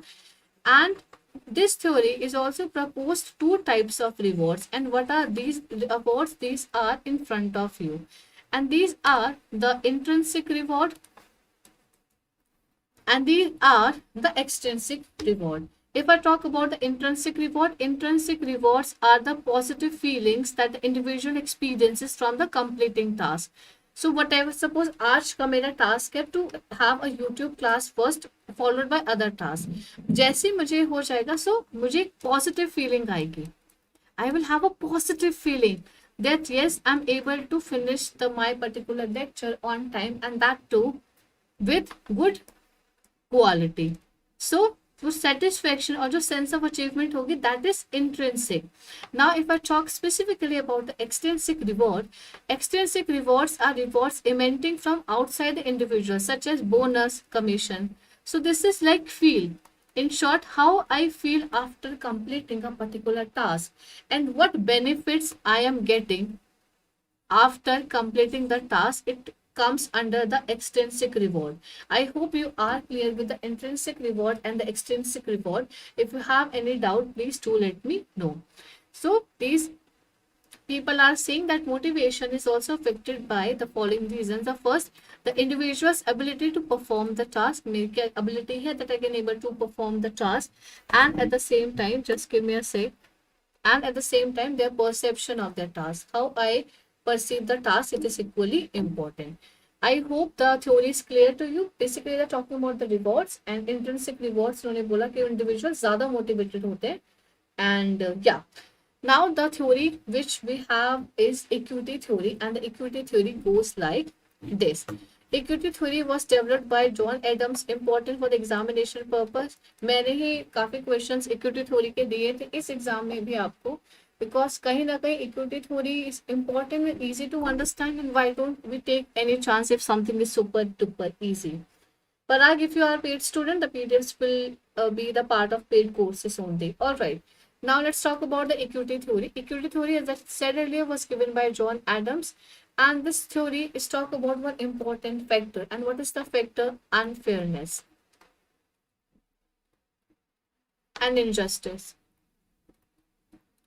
How do you feel when your mother or your father or maybe at your company, your manager treats the employees very differently? You will have a feeling of injustice. You will have a feeling of unfairness, that he's being biased in the organization, and being biased in the organization is not a good thing.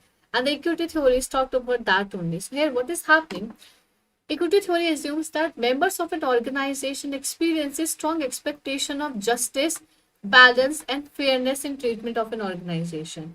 If two people are doing the same task, then their pay scale, their position, their recognition, their other things should be equal.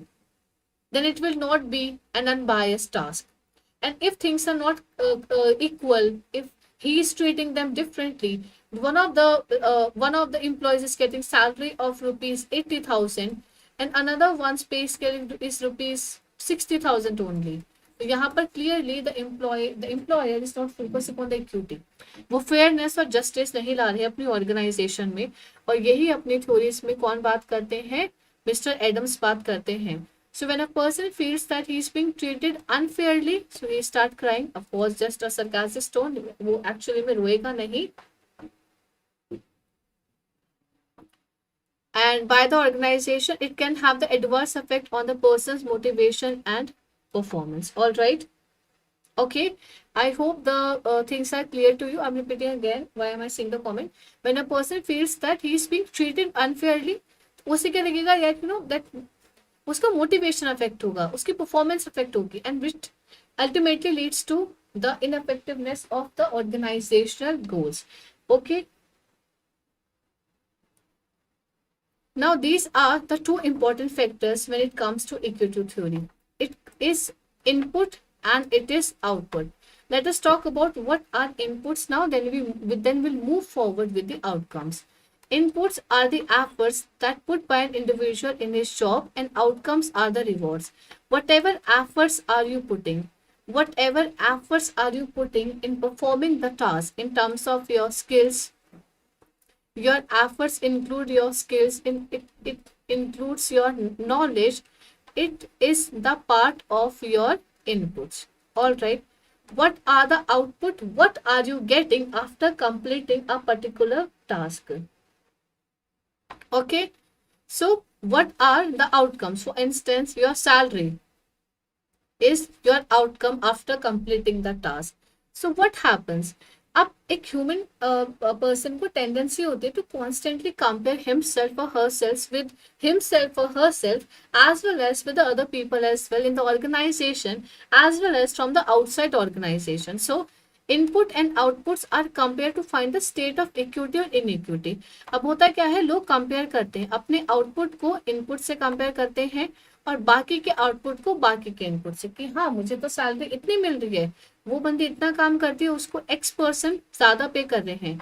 And if the ratios, if these ratios are not in balance, I'm repeating again, if the ratios are not in balance, then I will have a feeling of injustice, which will ultimately impact my motivation and the performance, which ultimately lead to the ineffectiveness achievement of the organizational goals. Up, what are the different ways from which an employee compares his position or maybe his ratio from himself and the other? Let's talk about that. So first one we have is self-insight. So here an employee may compare his present position at whatever present position that person is working to a different position inside the same organization. For instance, assistant manager is comparing his performance to a different position, that is to the position of manager, and he's seeing the input and the outcome. It means what manager is putting his knowledge and efforts and what he's getting from the job. All right, then we have self outside. So these two are related to the position. ऐसे आप easily याद कर सकते हैं when it comes to self. An employee may compare his present situation or position to a situation or a position outside the employee's organization. For instance, I work at a X company and I am comparing my position, my ratio, my input output ratio with a person who works in a Y company, and I'm asking them, hey, I am getting rupees 60,000 for the same work in this particular company. How much are you getting, provided we work same? अगर ratio balance होगा तो ठीक है, नहीं तो नहीं होगा तो of course I will try to switch in different company, अगर मुझे वहां पे ज्यादा पे स्केल मिल रहा है तो. Then we have the another one, that is self other out inside, that is comparison with another individual inside the organization. I am comparing my performance and position with someone who works in my organization only. For instance, I am Parul. I am comparing my inside input output ratio with Gulabsa ma'am, for instance, and I am seeing whether the ratio is in balance or not. Right? And then we have other outside, which talks about comparison with another individual outside the organization. So I am comparing with another individual, not with the position this time, but that person does not work in my organization, that person works in different organization. Now the important part comes, and the part talks about, based on equity theory, employees who perceive inequity, जो उनको लग रहा है कि yes, my ratio is not balanced. Somewhere my input and output ratio are not in balance, are not in proportion with each other. That person has six choices. And what are the different choices? Here it goes. The first choice, the first one is the change input. So if I feel like I'm not getting the enough salary, I am putting so much efforts and knowledge in my task, but my salary is not up to the mark, then what will I do? I will start decrease or increase my input based on whatever the organization is giving me. If I feel like I am getting less pay, I am just getting rupees this amount of money from my salary and the work is so much, then मैं क्या करूँगी? I'll just come and मैं काम अच्छे से नहीं करूँगी. I'll do less of my work. Then change outcome. The employee may change his outcome by requesting a salary raise. I can ask for a salary raise from my employer. मैं उन्हें बोल सकती हूँ, sir, I do a lot of work for this factory and I feel like I am being paid inadequately. Can you please increase my salary? Or maybe I need a new cabin because I have a lot to do and I need silence to do the work. Then we have the four other options, that is distort perception of self. हम एक आगे chapter पढ़ेंगे perception. This point is related to that only. Rather than changing input and output we just talked about, a person में change his perception of his own efforts. मैंने अपना perception change कर दिया. The way I am seeing the input and output, मैं देख रही हूँ यार ठीक है, कभी कभी काम ज्यादा होता है, कभी कभी कम भी होता है ना, and it's okay if he is not giving me the salary of ₹1 lakh, but the work culture, his behavior towards me, and there's no work pressure. There's so many other things. So what am I doing? I am changing my perception rather than changing my inputs and outputs. Then we have another one, that is distort perception of others. How can I do that? Let's talk about it. A person can try to restore equity by attempting to change perception of the comparison group. अब जिस group से मैं compare कर रही हूँ, I am just changing the perception of that group as well. Then choose a different referent for comparison. अब जिसको मैं कर रही थी, I'm finding another person for the same. And last but not the least, मैंने सब कुछ काम करके देख लिया, but still input output कुछ change नहीं हो रहा है. Unable to change my perception, unable to find a different person for the same. So what I'll do, the worst case scenario will be to quit the job. And of course reason बता के जाना, other ताकि वो आने वाले employees को अलग से सैलरी मिले. ठीक है, तो एक एम्प्लॉयर को काम निकालने के लिए ज्यादा से ज्यादा एम्प्लॉयज से ये काम ध्यान रखना पड़ता है कि उनका जो पे स्केल है, that pay scale should be adequate as per the work they are performing. Only then the people will get motivated. I hope I made my self clear. If you have any doubt with respect to this topic, please do let me know. Otherwise, I'll proceed with another one. I'm giving you 30 seconds for the same. I hope you people do not have any doubt. Please do let me know if you have any. I'm spitting. Please आप खुद से लिख दिया करो. I just want to make sure that you are there and you are learning everything, right? Okay, let's start with another theory, and I believe this is the some of the theories are left, and the first one we have is reinforcement theory. My personal favorite, super easy to understand, and yeah, let's start with it. The reinforcement theory is given by none other than B.F. Skinner. Remember the name. He talked about that managers should try to self insight means here. I am comparing my position or situation with someone who is working in the current organization only. So this is self insight. I hope I made myself clear. So managers should try to structure rewards and punishment in such a way that consequences, let's not talk about it, let's talk about, so these are the four different waves. These are the four different waves or approaches which a manager includes to motivate the employee. बहुत easy है, बहुत अच्छे से समझना. For instance, I ask who is dash, for instance, who is the president or the prime minister of our country, and someone commented, ma'am, it is Narendra Modi, and I would say yes, you are absolutely right. He is Narendra Modi, who is the prime minister of our country. And you said something good, and you said right answer, and I am giving you a chocolate for the same. That yes, Miss Khan, this chocolate is for you because you answered right. अब क्या होगा? Because you did something, you got something. And what did you get? This is something positive which made you happy. So, positive behavior is followed by positive consequences.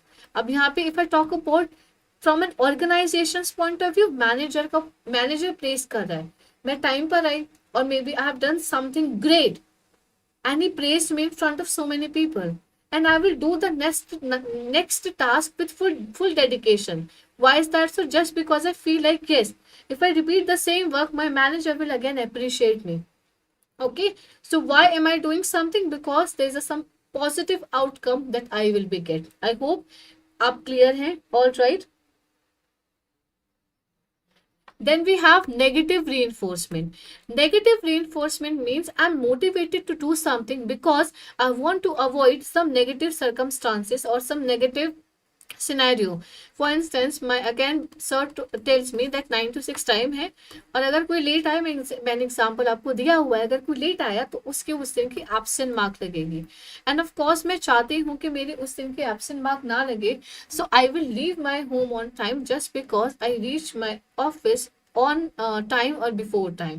So I'm doing something in order to avoid something negative. All right. So positive behavior followed by removal of negative consequences. ठीक है. Then we have punishment. If the people are not listening, they are not motivated by positive reinforcement, negative reinforcement कुछ नहीं हो रहा है, the last option would be negative behaviour को मैं कैसे करूंगी, उसको पनिश करूंगी. I can cut his pay scale, उसका मैंने बोनस कम कर दिया है, और maybe what would happen, मैंने उनका ओवर टाइम लगा दिया है. So these are the some of the ways of the punishment. Then we have extinction. I have a very nice example for the same and I hope you all will relate to the example. अब हर एक office में एक ऐसा employ होता है जो बहुत ज्यादा इरिटेटिंग होता है. Please do right in the comment section below if you agreeing with me. अब ये जो एम्प्लॉय होता है, ये ना खुद काम करता है, that person is attention seeker, he does not work properly, he is a bit loud, he has like some sort of confidence, so he feels like, yes, I am the macho man of the office and I can do anything. But that person's behavior disturbs other people. And what if other people starts noticing him, so he feel like, yes yaar, people liking the way I behave, तो मैं तो ऐसे ही behave करूंगा. But if what happens one day, हम उस लोग उस बंदे को इग्नोर करना स्टार्ट कर देते हैं, उसके बिहेवियर को. We start ignoring his behaviour. अब वन डे और maybe after 2 days or maybe after 3 days that person would stop behaving like that in a weird manner. तो हमने क्या कर दिया, उसको इग्नोर करके उसका जो नेगेटिव बिहेवियर था हमने क्या कर दिया, स्टॉप कर दिया. पॉजिटिव एनफोर्समेंट यूज नहीं किया, नेगेटिव नहीं किया, we did not punish him but we just simply ignored him and now he's not behaving, he's not disturbing other employees because of his behavior. I hope you are clear. If you have any doubt, please do let me know. Now let's talk about the next theory, and the theory is social learning theory. Social learning theory is talked about, but before that the theory was given by none other than Albert Bandura, and the theory suggests that employees gain substantial information about how to perform by observing and imitating others in the organization. So this theory, guys, simply tells you that people learn from other people. People learn from other people, and how are they learning? From observing and imitating. I'll give you my personal example for the same. I joined this particular organization in 2021. And when I came here, so of course we all do, I started observing the behavior of Anuj sir. So he has a very good routine. He wakes up early in the morning. He goes for run. He goes gym. He reads good books in the morning. He goes for meditation. And on the top of it, he has a very good diet. He avoids as much as he can the junk food, the oily food, and all the chips and all these things. And I got very inspired by his behavior. So I also maintaining a routine in my life. He also writes regularly. So how did I learn here? How did I get motivated by Anuj sir? By observing and imitating his behavior, right? So this is nothing but the social learning theory. I hope आपको समझ आ गई है. If you have any doubt, people, please do let me know. I will be happy to explain the social learning theory again. I hope इस example से आपको easily समझ आ गया होगा. And there are so many amazing personalities. आपको किसी के काम करने का तरीका बहुत अच्छा लगता है. And you observe that person, no कि वो उस तरीके से कैसे बोलती है, उस तरीके से कैसे दिखती है, and you imitate that behaviour and inculcate in your personality. That is nothing but the social learning theory. I hope आपको समझ आ गई है. Let's not talk about the assumption now, not so important for the examination. We'll straightforward move to the next theory, and the name of the theory is Devesh. Whatever I'm teaching, everything is in syllabus, yaar. ठीक है. Now let's talk about the next theory, that is the goal setting theory given by Edwin Luke. Okay, so he talked about the four elements. He gave four elements for the same. And what are these elements? उन्होंने कहा that the goals should be challenging. Only then one employee will be motivated to do the work. And at the same time the goals should be specific.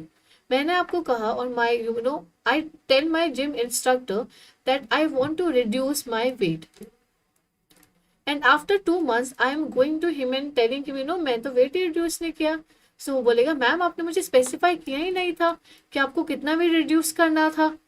तो अब मैं उससे बोलूँगी, अच्छा ठीक है, for the next 2 months I will like to reduce 10 kg of my weight. So this is the power of specific goals. आपने goal set करा for in the next mock test which will held on Saturday, you will score out of 30 25 marks at least. So this is the specific goal. Now your mind is set कि yes, you will not accept. Yes Ashu, just 5 more minutes with the motivation. I'll start the leadership as soon as possible. Just okay, now your mind is set कि हाँ हम ये करेंगे, मुझे इतना achieve नहीं करना है. First, at the same time, goal acceptance. There should be acceptance of the goal, and only then मैं अच्छे से कर पाऊंगी. Last but not the least, as I told you earlier, feedback is important in the process of accomplishing the goals. इसमें कुछ खास है नहीं, but these things are enough already. Okay, now we have the next theory, and the theory talks about self-determination theory. Self-determination theory is a motivation developed by psychologists Edward Dacey and Richard Ryan. Again, important, please do remember the name of these two gentlemen. And this theory suggests that people can become self-determined when their needs for competence, autonomy, and connection are fulfilled. There are three basic needs, and let's talk about these three needs in brief. So first, let's talk about the competencies. Competencies, people will be related to achievement needs if I relate the previous theory. So the need to experience a behavior as effectively enacted to feel like we have done a good job. तो आपको एक competent होगा कि जैसे मैंने session complete किया, I taught whole live session, पूरा 8 महीने देखी मैंने लाइव सेशन पढ़ा, मुझे अच्छा लगा कि yes I completed a task. So this gave me a feeling of competent. Now let's talk about the autonomy. Autonomy is related to the freedom. Autonomy is related to the freedom. The need to experience behavior as voluntary and reflectively self-endorsed. It simply means to feel like we have control over what we do, right? And everyone wants to have some sort of control over themselves. और इसी चीज को हम क्या कहते हैं, autonomy कहते हैं. Then we have relatedness. Relatedness simply means that we have some social relations with other person, and that social relations people should be meaningful. That social relations should be meaningful. Now we have smart goal technique, very simple to understand, and this smart goal technique talks about that that the goals, whatever goals we are setting, the goals should be specific. That is, let me take this, the goals should be well defined, the goals should be clear, and the goals should be ambiguous. The same meaning, these are the synonyms. M stands for measurable. जैसे मैंने आपको कहा mock 1 में किसी ने कहा कि उनके 18.5 आए थे, एंड इफ उनके नेक्स्ट मॉक में 20 आते हैं, so he will able to measure कि यस मैंने इम्प्रूवमेंट करी है by 1.5, which is not a bad thing to do so. So you should able to measure your goals, and measure means goal करके आप क्या कर रहे हैं, you are measuring your progress, right? Achievement मतलब you should set some attainable but some sort of higher goals for yourself. For instance, RBI grade B is attainable but higher है, आपको extra efforts करना पड़ेगा, and only then you will grow. Then we have realistic. It means realistic होना चाहिए. आपने बोला RBI grade pay करना है, कब करना है भाई, टाइम तो सेट करो. कोई रियलिस्टिक गोल करो, कोई रियलिस्टिक होने चाहिए कि आरबीआई ग्रेड बी बनना है, दैट रियलिस्टिक गोल. आप कॉमर्स होके कह रहे हो कि that I want to become X thing in science और something like that, how can you do that? Then timely आपने सेट किया कि यस मुझे 2023 में आरबीआई बनना है, 2024 में करना है, set a time. Time set नहीं करोगे तो डिसिप्लिन नहीं आएगा आपकी लाइफ में. Last but not the least we have job enrichment and job.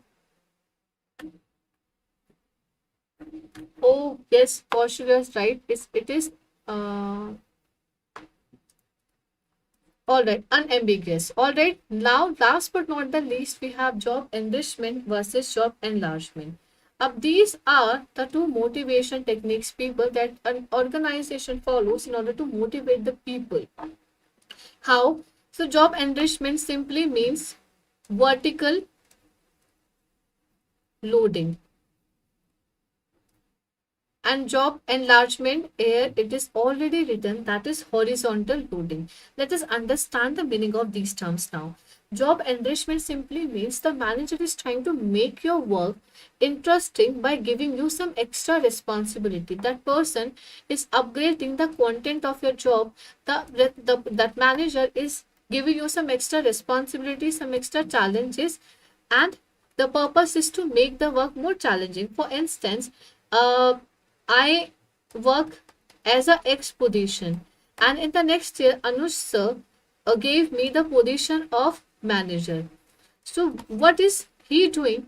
He is increasing the content of my job. So, manager की job लेके I will be doing some extra sort of work, and you know मेरी responsibility बढ़ गई है. Now अपने काम के साथ साथ I will have to make sure that my team is also aligned with the organizational goals. My tasks are become challenging. I hope the meaning of job enrichment is clear.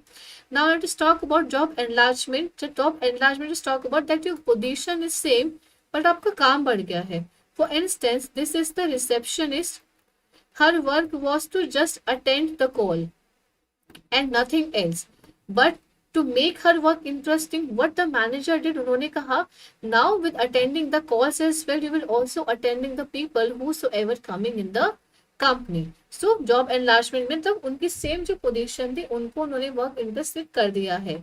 It attempts to make the job more varied by removing dullness associated with performing repetitive operation, and purpose क्या है? To reduce the monotony. अब बार बार phone उठा के bore हो रही थी ना. Now if she also start interacting with the people, it will make the life or maybe the work more interesting. We are done with this particular chapter. If you have any specific doubt, please do let me know. I'm starting with another one, that is the leadership. I hope the class will stretch till 12, I believe, but it's okay, we'll have to give our best to short. And yeah, please do let me know if you have any specific doubt, people, any specific doubt. I'm giving you, let's take a break for a minute. मैं अपना दिमाग शांत करूं, and then we'll quickly start with this particular chapter.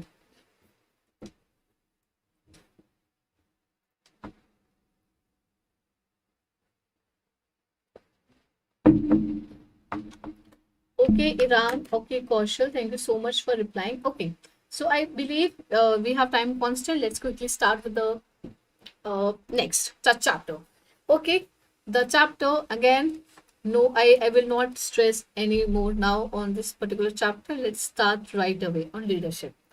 So let us understand the basic meaning of it, and then we'll move forward with other concept. Leadership. Leadership is the process of influencing the behavior of others. अब जो मैं बोलूँगी एकदम आराम से सुनना, and I will make sure that you will understand everything.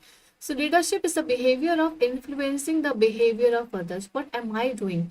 I am influencing the behavior of others towards the accomplishment of goals in a given situation.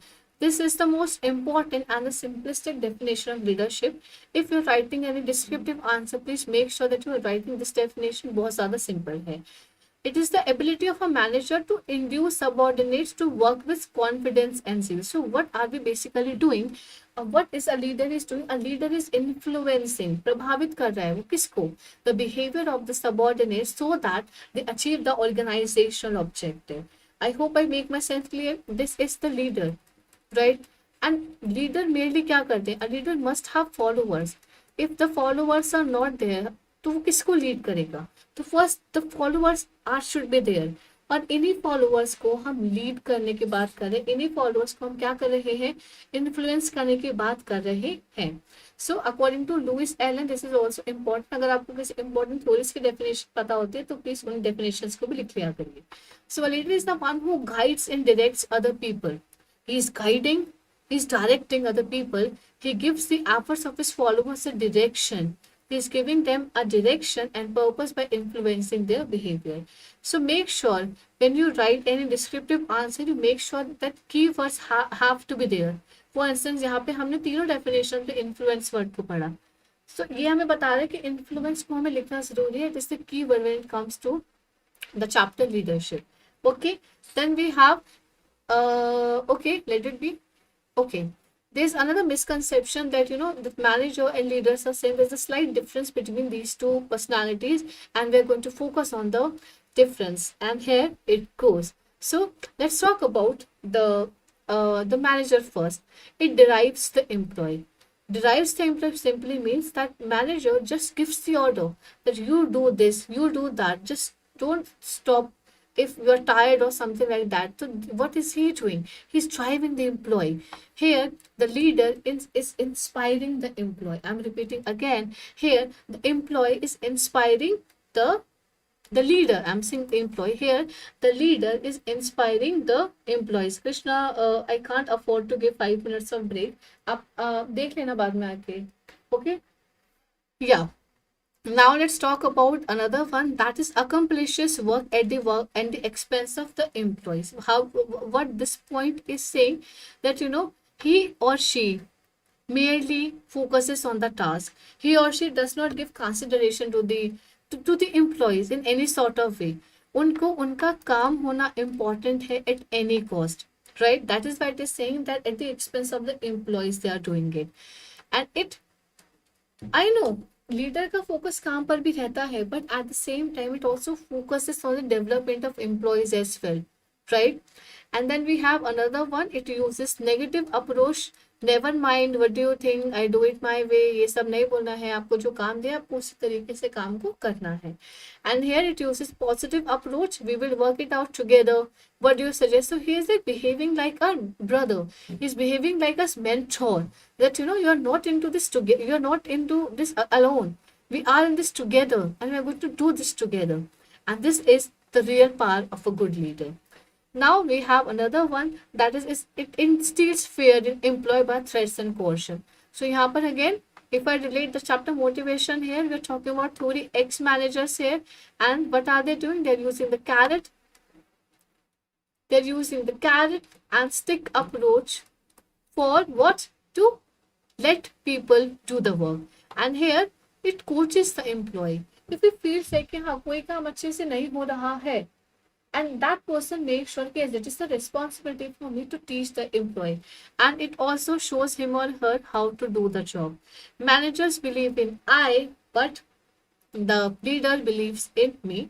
It passes the buck. ठीक है, this is the काम, okay, let her do the work, but he assumes obligation. He takes it very seriously, and it blames others for loss in production, but ये नहीं करते हैं. He takes the responsibility if anything goes wrong in the organization, and that is the sign of good leader. Now you must be thinking, ma'am, tell me one thing. Are all the managers leaders? I am saying yes, but the leader, when it comes to leader, it falls to the more positive side, and that is why the distinction is there for all of you. If you have any specific doubt, please do let me know. Otherwise, I'll proceed with the next topic. Okay, I'm starting the another topic, and the topic goes the formal versus informal leader. So formal leaders, whenever you talk about formal leader, guys, the formal leader comes with a position, right? Suppose I work here as a mentor, and my position is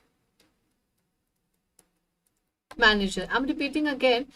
अगर आपके पास कोई power आ रही है, कोई leadership आप gain कर रहे हो because of some official position, then it would be referred to as formal leaders. Okay, so they have formal authority over subordinates.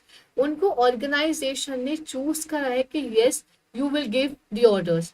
They focus on the accomplishment of organizational goals के accomplishment पे focus करते हैं. They are formally appointed, as I pointed out earlier. They use orders to seek obedience. Why are they giving orders? Because they have entitled to give the orders because of their position. They do not vary little to increase the morale and job satisfaction and subordinates. Okay, but here informal leader we choose because of his knowledge, because of his competence, and because of his social skills with the group members. So these are the informal leaders. So they do not have formal authority. उनको हमें किसी ने position से हमने pick नहीं किया है. They focus on accomplishment of group of their subordinates because informal leaders is more associated with the group. They emerge through mutual consent of group members. So emerge करते हैं and he or she emerges naturally. They seek obedience through commitment. They increase the morale and job satisfaction of their subordinates. I'll give you the personal example for the same. So as I was saying, I am the RBI grade B manager and I have the authority to give command to my subordinates. But what happens one day, I choose to resign from my job in order to become a content creator, which everyone is doing these days.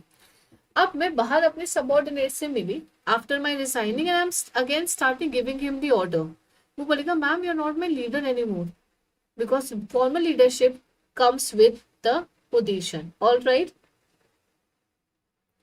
but then formal leaders are more close to managers, you can say. All right, now we have different styles of leadership. So what happens, exam में leadership styles बहुत ज्यादा important है and specifically for descriptive objective में भी important है. Why is that? So because so many case study questions to come in the examination. And in order to solve the case study questions, you must have observed in mock test 1. Conceptual clarity is quite essential, right? अब हम बात करते हैं कौन कौन से leadership styles हैं and then let's see how it goes. So let's talk about one of the most important styles of leadership, and first one is autocratic leadership. An autocratic leader exercises complete control over the subordinates. So an autocratic leader has the complete control over the subordinates. He or she does not delegate the task. I'm repeating again. He or she does not delegate the task. Rather than he just tell them to obey his command. To tell them to obey his command. He gives orders and expect his subordinates to follow his orders and commands before asking any particular question. All right, and he believes in carrot and stick approach. That is, it is written here. He uses rewards and whole set of punishment to direct the subordinates. I hope this is clear. This person is little dominating.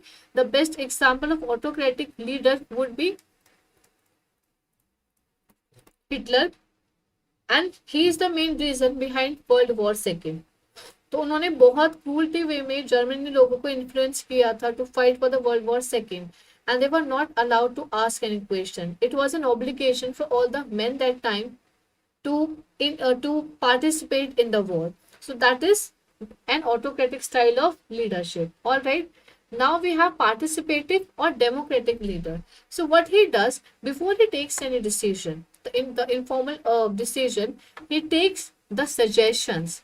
He take the suggestions of whom? Of the employees as well. Taking suggestions means he ensures the participation of the subordinates as well before he takes any decision in the organization. Of course, ultimately, the responsibility of choosing one particular decision lies on the shoulder of the manager only, or the democratic leader only, but he makes sure that he is also getting the opinions and the suggestions of the employees as well. He decentralizes authority and allows the subordinates to share its power. और वहां पे autocratic में he does not believe in delegation of authority. He like to do the task on his own. थोड़ा बहुत वो कर देता है कि हाँ ठीक है, कि उसको डर ये रहता है कि वो पार लूज ना कर जाए, right? And then he keeps his followers informed about making matters effective. I think the democratic or the participative as well as the autocratic style of leaderships are clear to you. If you have any doubt, please do let me know. Now we have free reign leadership. In order to make you understand this free reign leadership, I have an amazing example for you. I always try to give my personal example before because I relate in a better way, and I'm sure you will also relate in a better way. So when I started teaching management, so what Anuj sir did, he set a boundary for me that Parul, your area is management, and you're supposed to take the live classes, okay, and you have to come at 8 a.m. in the morning. Now it is up to you. How do you take the class? Which chapter, will you take first? Which chapters will you take last? एक class में आपको कितने topic पढ़ाने हैं, कितने नहीं पढ़ाने हैं. So what he did, he created a boundary for me and he mentioned my specific area, and rest of things were up to me. How do I like to take these things forward? So this is nothing but the example of free reign leader. So what he does, it involves complete delegation of authority. He just completely delegate the particular management chapter to me, so that subordinate themselves take decision, and now I take decision. These all the short notes which you are seeing in management or the finance, or these are created by me, because he gave me the authority कि yes, आपको जैसा करना है वैसा करिए, I want summary, तो मैंने अपने अकॉर्डिंग किया. So the free rein leader avoids power and relinquishes the leadership position. So बस उसे ऐसा कॉन्टैक्ट लगता है, ऐसा नहीं है कि वो काम दे के भूल जाता है. he makes into consideration the other things as well, but he lets the employees to take the decision, so that the objective only is to, they should also be improved, right? I hope the things are clear. If you have any doubt, please do let me know. Now, last but not the least, we have the paternalistic style of leadership. So here, the answer lies in the statement only. It talks about our parents. It means the leader is acting as a father here. He is acting as an image of father. Why is that so? He takes care of his employees, and he treats the employees of his company as their family member. And because of the same reason, he guide, protect, and keep his followers happily working together as member of the family. I hope the four styles of leadership are clear to you. I'm repeating again. First, we talked about autocratic leadership. It does not believe in delegation of authority. He merely delegates. He just gives the order and expects subordinates to follow his command. Then we have participative or democratic leader. He takes the final decision on his own, but at the same time, he makes sure that he's getting the opinions and the suggestions of the subordinates as well. Then we have free reign. He or she gives a boundary, and in this boundary, the employees are free to take any decision they like, and he or she will not bother anything about it. Then we have paternalistic style of leadership. This style is specifically talk about what, that the leader is act as a father, and he makes sure that the employees are also growing with the company. All right, and he also makes sure that they are working in a happy and productive environment. If you have any doubt, please do let me know. I am proceeding with the another topic, and the topic states liquors management systems and leadership.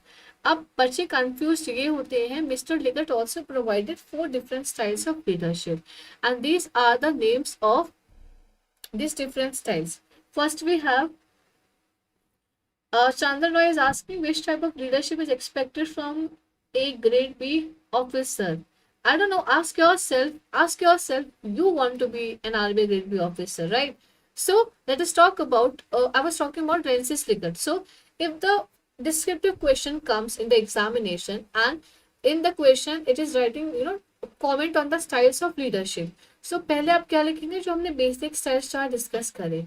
And if based on the time, अगर question 15 mark का है, feel है कम है, तो आप ये भी मेंशन कर सकते हैं, there is a person in the management name Rensis Likert, he also give 4 leadership styles जिनके बारे में हम बात कर रहे हैं, एंड इन ब्रीफ आप उनके बारे में भी बता सकते हैं. And but if the question specifically asking about the the Rensis liquors management style only, then you will not write the previous ones which we just discussed. All right. So these are the following things. First, let's discuss. So he gave the four styles of management, and the styles of management, you can say styles of leadership, or you can say the system, whatever you like to call. The first one is exploitative, authoritative. Just give me a sec. Then we have benevolent, authoritative. Then we have consultative. Last but not the least, we have the participative management system. First, let us talk about exploitative, authoritative. Exploitative, authoritative includes simply your, if I make the previous styles of leadership related to it, autocratic style of leadership. So the managers under this system makes all work related decisions himself and just give orders their subordinates to carry out the decisions. कि आपको पारुल ये काम करना है. Okay, sir. So this is the real life scenario of whom? Of an exploitative leader. The subordinates have no say in the decision making process. I cannot say no. If I feel like something is not good according to me, I do not have any authority to say no.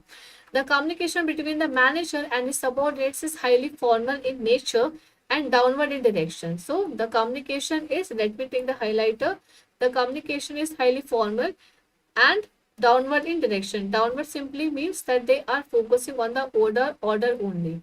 I hope you know we have types of communication, and in the types of communication we have downward communication, right? So downward communication के ही वो क्या कर रहे हैं, orders नीचे ही जा रहे हैं, they do not have any say in the decision making process. That is what are we saying, upward communication यहाँ पे नहीं है. तो यही मैनेजमेंट की ना ब्यूटी होती है, यू नो. आप एक चैप्टर पढ़ रहे हैं, आप रिलेट कर पा रहे हैं इसको दूसरे चैप्टर से भी. पर एग्जामिनर भी ना स्टूडेंट्स आंसर में यही खोज रहे हैं कि whether you able to relate the management topics with the real life और not. Whatever syllabus of RBI, उसका एक ऑब्जेक्टिव है कि हाँ आपको पता होना चाहिए, because you are going to be a manager, you are going to be a leader, and you should know these things. You should know how to relate these topics in a practical life as well, and how conceptually clear you are. So my advice would be that, you know, ठीक है आप पढ़िए, exam निकालना है, and I wish आप सबका exam निकले जो भी लेक्चर्स देख रहे हैं, देख चुके हैं. But at the same time इन सबको अपनी जिंदगी में भी डालो. Only then you will be a conceptual knowledgeable person, right? Now next one we have benevolent, authoritative. So these are also autocratic. These people, let me take the pen, these people are also autocratic, but they are not exploitative. Why is that so? ये इतना harsh नहीं होते जितना exploitative leadership हमने पढ़ी थी. They adopt a paternalistic approach towards the subordinates. They allow some freedom to subordinates. They give some freedom to their subordinates to carry out their task within the prescribed limits. उन्हें पता है ठीक है, they are humans, and for the same reason he or she gives them the sufficient time. The next one which we have people is consultative. So what is happening here? Let's discuss. So managers under this system set goals and issue orders after discussing them with the subordinates. So here I hope you remember the participative style of leadership which we just discussed. So ये sort of उससे related है, not completely वो नीचे वाला है, but I am saying just sort of related to that particular style. Yes, Riya, you are right, partially autocratic. First line में लिखा था, if you read properly. They take major decisions themselves. वो जो major decisions होते हैं वो खुद से लेते हैं, and allow subordinates to take the routine decisions. So जो routine decisions होते हैं, they let the subordinates to take those decisions. Just give me a sec. Thank you. Subordinates are free to discuss the work related matters with the managers. That there is a two-way communication. So अभी हमने वहाँ पे देखा, in our first exploitative authoritative there is only a one-way communication, but here in the consultative we had what, two-way communication, or we have two-way communication. Now next we have democratic or the participative leadership style. So here under system some goals are set and work related problems are taken by the subordinates only. So this particular is close to free reign style of leadership. आप participative सोच के वो ही मत लिख देना। No, see, read this particular line. Goals are set, work related decisions are taken by the subordinates. Supervision and control are group oriented. Okay, तो majorly जो किसके हाथों में decision making power on the hands of in the hands of subordinates only. Managers are friendly and supportive, which is a very good thing, beautiful in their attitude towards the subordinates, right? And ये सारी चीजें हैं। अब before I go further and discuss the rest of the chapter, I hope I will B winding up in an hour, and 100% sure, I have a question for you. अब आप मुझे ये बताइए, which of the following, which of the not following, which of the like styles that we just discussed, which of the style is best according to you? I'm waiting for your response. I'm giving you 1 minute for the same. I want you to apply your understanding and tell me कि आपको autocratic पसंद है, if yes why, आपको participative पसंद है, if yes why, so that if the interviewer asks these questions in the examination you will be thoroughly clear.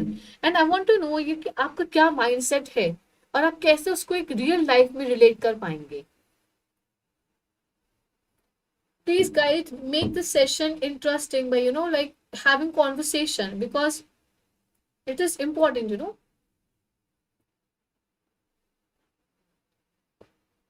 Okay, some people are like democratic, free reign, democratic, participative style, participative, of course, and the approach should be of participative style only. But don't you think, people, that the style of leadership should be depend upon the situation? What do you think? The style of leadership should depend upon the situation. If there's a daily wage worker and you want them to do your house, to construct or do anything, don't you think उस situation में autocratic style of leadership ज़्यादा important होगा? Because these people do not have any sort of expertise, तो उनको मुझे instruct करना पड़ेगा. I'll have to put a close supervision on those people, that yes, do the work, do this, do that, and followed by other things. And same, if I talk about RBI or organization, these people will be follow the participative style of leadership. Why is that so? Because autocratic नहीं, उनको पता है that you are mature enough to do your work, right? So it depends upon the situation and what kind of followers a leader is having. So these are the some of the factors on which a style of leadership is depend. I hope I made my self clear. Why did I say sense? If you have any doubt, please do let me know. Okay, we are starting with another theory. Important है, exam में इसके ऊपर भी question आया हुआ है, and I hope we are on the same page. Shall I begin? I'm saying begin. Shall I proceed with the session? Shall I start the theories now? Of course I should. All right, yes. So Bhuvnesh is right. It depends on so many factors. So कोई एक हम नहीं कहेंगे बहुत गंदा है, कोई हम नहीं कहेंगे बहुत अच्छा है, तो सिचुएशन के अकॉर्डिंग हमें करना होगा. Even our parents did the same thing when we were young. Sometimes they were very nice to us, sometimes they beat us because we were not good, right? इसका मतलब ये नहीं that वो सही नहीं थे. All right. Now we are starting with another important. इस पे 1 marker question आ रखा है, and let's start with the theory. Yes, Khan, we are coming to the contingency theories as well. First, let me do the great man theory of leadership. So, the great man theory of leadership tests one simple thing, which is stupid according to me. And what is that? The theory says that leaders are born and not made. These people are saying, when a person born, at that time only, he becomes a leader, if he or she has the capability of becoming a leader. So it was attributed to a historian named Thomas Clark. इनके picture यही मिली मुझे, और जो picture नहीं मिली थी. And there are some of the assumptions of this theory. Let us talk about.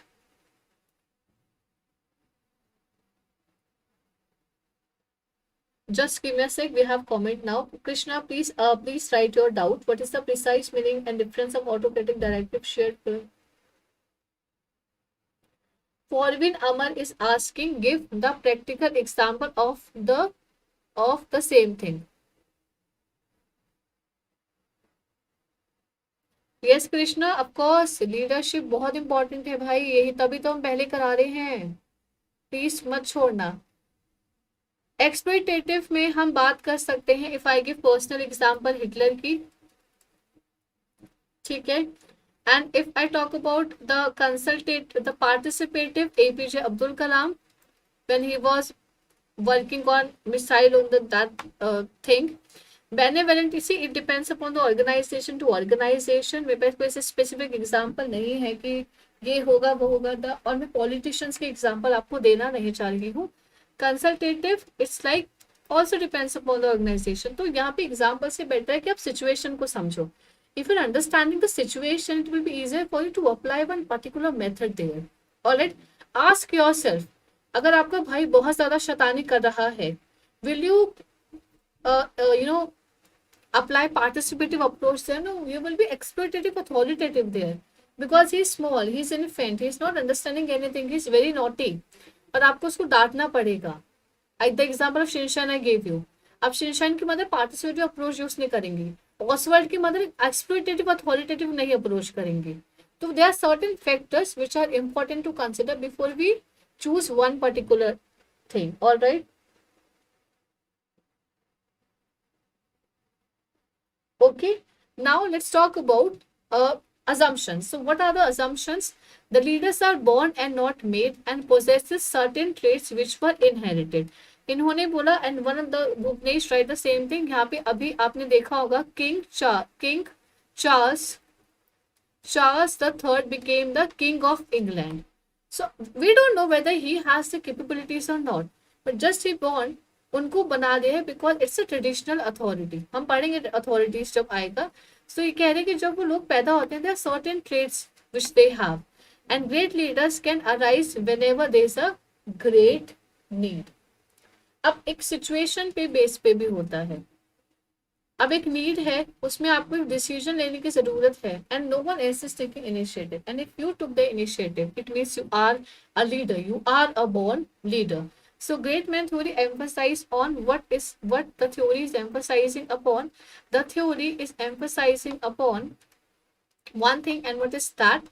Charismatic leadership style, where charisma means gift. They are gifted people, and that is why we are saying that leaders are born and not made. तो theory में simple चीज आपको ये लिखनी है कि theory किसने दी हुई है। There are certain important things which are marking for you.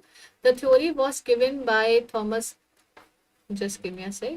The theory was given by Thomas Clark, and the theory states leaders are born and not made, and please do remember the assumptions. इसके अलावा आपको कुछ याद करने की जरूरत नहीं है when it comes to this theory. This is the example which I have written for all of you for the simplicity of the lecture and for the better understanding. So Napoleon was said to have the natural leadership abilities to rise out of any situation to be a great leader. All right, but again, now the theorists are of different views, and they say, this does not happen. Anyone, literally anyone, even me, even Parul Rajhans, can become a good leader if I get good education, if I get experience of leading people, and if it's some challenging task. So this is the myth. It does not happen. You can be a leader if you are not born a leader. All right. Now we have the next one, that is the trait theory of leadership. All right. Now this particular theory tells about one simple thing, and what is that? There are certain traits. So what they did उस समय पे जब ये theory बन रही थी, they did something. उन्होंने कुछ successful लोगों को study किया. They study some successful people, and उन successful लोगों के हमने क्या देखे थे? We saw the traits of those successful people. So trait theory seeks to determine universal personal characteristics of effective leaders. So उनके पास क्या traits होते हैं? सारे successful लोगों के उन पे क्या कर रहे हैं? नजर डाल रहे हैं. A list of universal personal characteristics were determined to define an effective leader. And what are these characteristics? Let's have a look at them. So a leader should be open-minded. All right, he should be able to see things in a different way. He should be, or she should be, why should I say he all the time? She should be intelligent. intelligent. She should be responsible for the organizational goals, for the team's goal, and for the same and at the same time for the goals of himself or herself as well. He should have good physical features. So again, I am not saying, it is not according to me that person should have good physical features. That is the some traits given by the theories under the trait theory of leadership. Physical features mean that person should have good physique. That person should have a sharp look on his face. That person should know that how to carry himself or herself. That person should be self-confident. That person should have self-belief in his or her personality. That person should have enough motivation to do something big in the organization, or maybe to do something big for the country, for himself or herself, right? Now, vision and foresight. That person should have a vision to do something, to achieve something. If the person is lacking in the vision, then how he or she can guide his or her team. Now, last but not the least, that person should be mature enough to understand things, to take things in a different way, right? And takes the decision like a rational person. I hope the traits are clear to you. If you have any doubt, please do let me know. Yes, Bhuvnesh is right. The body language should be positive. Just give me a sec. I'm connecting my laptop with the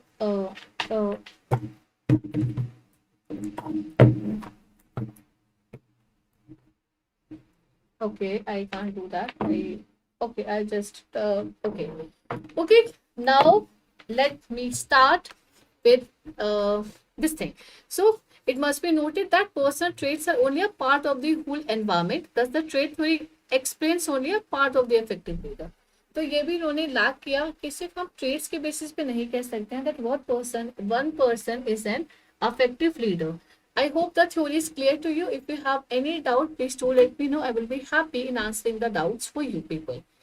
Okay, now let's start with another theory. If you have any doubt with respect to this particular theory, please do let me know. I'll turn open the YouTube on my phone as well because my laptop is going to shut. I'm seeing your comment there on that on the laptop. Just please give me 1 minute for the same. And if you have any doubt with respect to the previous theories, please do let me know. I will be happy in answering the theories.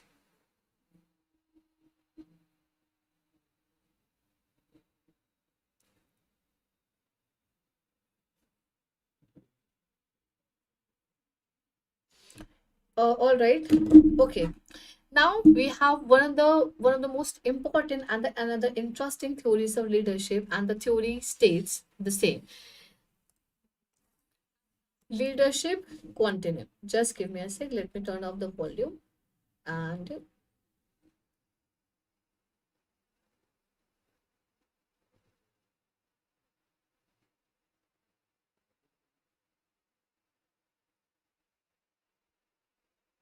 just give me a sec, please. It's important to see the. Are you asking about the basic style for Win Amar or the given by the theorist? Please do specify.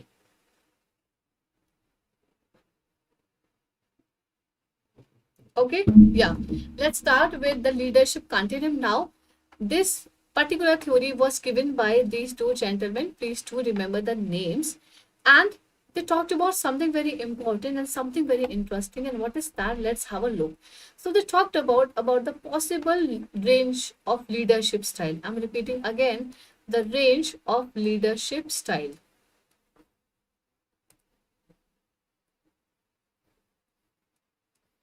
Okay. अब उन्होंने क्या करा? What they did something very interesting. So as you can see, this is the chart in front of you, and trust me, if you understand the diagram, you will not even have the need to read the explanation. So what is happening? This is a chart in front of you, and here the person stands. Here is the person is autocratic autocratic, and here the style which the person is preferring is a free reign style of leadership. So what they did, use of authority by manager. So as one person is autocratic, that person has more authority over his manager. And here, free reign means in this area, the person has more freedom. That person has more freedom, and not the person, but the subordinates have.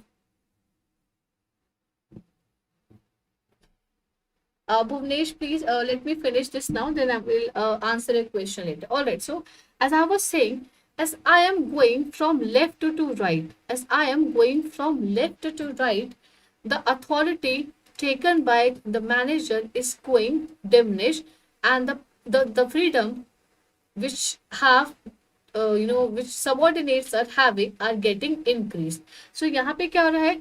अब first stage में क्या हो रहा है? Let me clear this thing.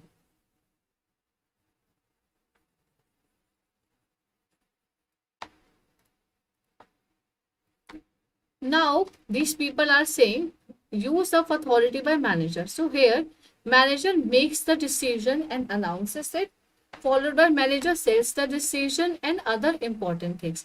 And I was saying when you are going from left to right, the authority which a manager is having is getting diminished. And here on the right hand side, the subordinates have more freedom. The subordinates have more freedom. Let's talk about these different seven different styles of leadership which a person can inculcate.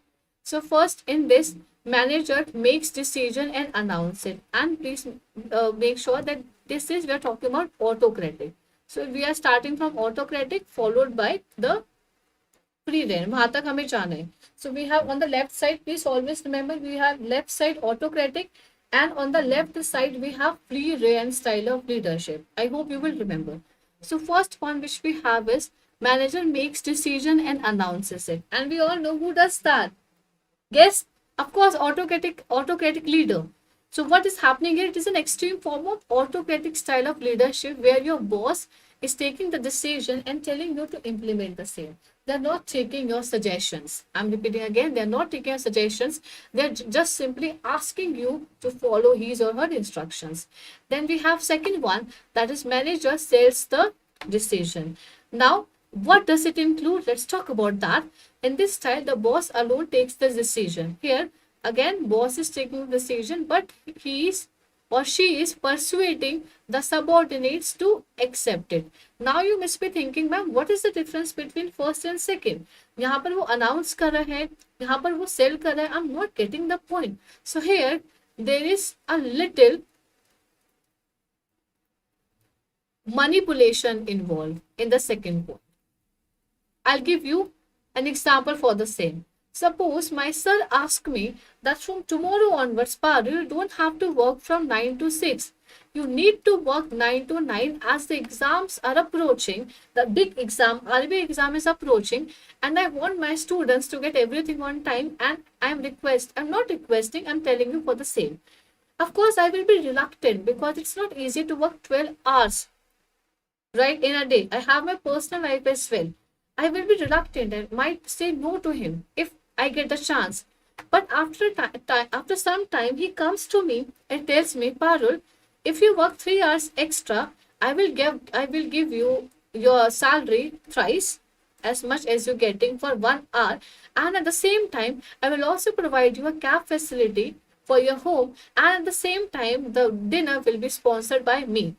So I will be very happy. So somewhere what the manager is doing, the manager is manipulating me to accept what he wants me to accept, right? So this is again, manager sells the decision, and this is the difference between the first point and the second point. Generally people get confused, please आप मत होना. Now we have the third one, that is manager presents ideas and invite questions. Here manager has some sort of ideas and he is asking for the suggestions from the employee. So this style involves greater involvement of subordinates, which is a good thing. तो अब आपने देखा autocratic से थोड़ा थोड़ा हम lenient होते जा रहे हैं, and now the subordinates are getting the freedom. So as we are going from left to right, their views on it, and the manager also consider what are the different views of whom, of the subordinates of this particular idea. Now we have the next one, that is management presents tentative decisions subject to change. Now, more freedom to the subordinates, some more freedom.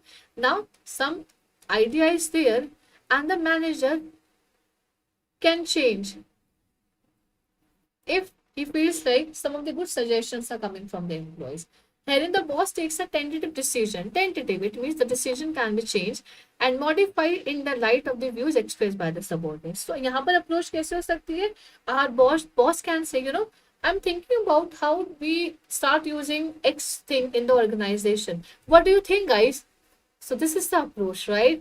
And then we have the next one, that is manager presents problem, gets suggestions and takes decisions. So there's a problem and manager wants the suggestions and opinions of the subordinates as well, and is inviting for the same. Next we have manager defines the limits and asks the group to make decision. अब इसमें क्या हो रहा है? In this case, the boss takes the decision after hearing the suggestions from the subordinates. So he wants to take a decision. He wants to reach on a conclusion, but he's somewhere confused. And what he's doing? So उसने बता दिया that this is the limit. आपको इस कायदे में रह के decisions लेने हैं. Now let's like brainstorm and solve it. All right. And then we have manager permits subordinates to functions within the time limits defined by him. So what is happening here? This style involves full participation of subordinates. The boss defines overall limits बता देते हैं, like free rein style of leadership. So in the end, I am explaining the free rein style of leadership as well. The chapter leadership is more easier than motivation. Why is that so? Because यहाँ पर पूरा chapter जो 4 styles of leadership हमने पढ़े हैं उसके around ही revolve कर रहा है. So make sure you understand the 4 styles of leadership in depth if you want the rest of the chapter like a cakewalk, right? Thank you. Now, another one, as we already discussed, as one moves from left to right, the degree of control goes down and the freedom of subordinates goes up. Very important. Make sure you write this line if by chance this question comes in the examination. All right. And yes, we covered all these things. And yeah, all right. Just give me a sec. Let me see it. Yeah, everything is clear. Everything is better. Yeah. So before I move forward, if you have any doubt, people, please do let me know. I will be happy in answering. And Krishna Gupta, please do let me know, are you an enrolled student or not? If you are not, I will explain it right away. Otherwise, you can go and watch in the session. Please do let me know your status about the classes. And if you have any doubt, please do let me know. And if you are clear with everything, just write clear so that I can have an idea. Yes, the students don't have any doubt. Please be quick. Please be quick. Please be quick. Priya Thakur is asking, ma'am, can we relate these 7 points to work undertaken at the different levels of management and at the top level? Yes, you can. You can.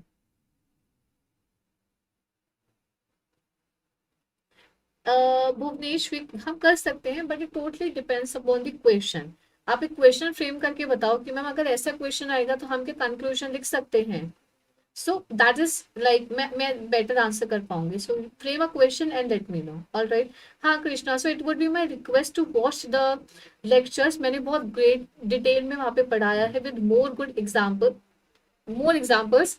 So please वो कर लेना. Why am I seeing here? Okay, I should be look at the camera. Okay, now start the next topic, and the name of the topic is behavioral theories of leadership. So इसमें हम 4 theories की बात करेंगे, बहुत छोटी छोटी सी है. The first one is behavioural theories of leadership. So here affective leadership depends on roll behaviour. So they are telling just one thing which is important to note it down, that the effective leadership, it depends on something. And what is that? On the role behavior rather than on the traits. तो अभी जो हमने बात करी previous theories पे, they are more focused on the traits. Okay, open-minded, intelligence, born and not made, and all these things. But here they talk about something different. They are focusing, they're emphasizing on what? On the behavior. They are emphasized on the behavior. Success in leadership. This is important, and do not miss writing this in examination. Success in leadership depends more on what the leader does than on his traits. I am intelligent. I know. I am open minded. I have maturity. I have vision. But if I'm not doing anything, then these things do not matter. I have a vision that I want myself to touch the sky one day. I want myself to be a billionaire. But I'm not putting action. That thing is not showing in the brave. Then I'll not be a leader. Your leader is telling you कि हाँ मेरे पास vision है. आप next day आके देख रहे हैं, he is watching a TV in the office. तो आप बोलेंगे यार ये तो बोलता ही रहता है. He is not showing any sort of behavior that he wants to achieve something big in his life. He has some big organization goals for you, right? So this is important. The behavior is important. A leader uses conceptual, human, and technical skills to influence the behavior of his subordinates. Conceptual skills. Can any one of you tell me what they understand by conceptual skills? Conceptual skills simply tells the intelligence level, right? The brain work, and for your kind information, conceptual skills are more important at the first level of management, and that is top level of management. And we talk about human skill. Human skills are most important for the middle level of management. अब यहाँ पर क्या आ जाएगा? Social skills, because जो middle level of managers है, for instance talk about the managers only, आप भी middle level of manager उस पे काम करेंगे, तो your work will be to deal closely with the people. And technical skills, lower level of management. I'm so sorry for my handwriting. I'm writing fast. I am bit, we are running behind the schedule, I feel, to influence the behavior. So I'm repeating again, conceptual is important for top level of management. Human skills are important for middle level of management. And the technical skills are important for first level of management because they are doing the routine work. All right.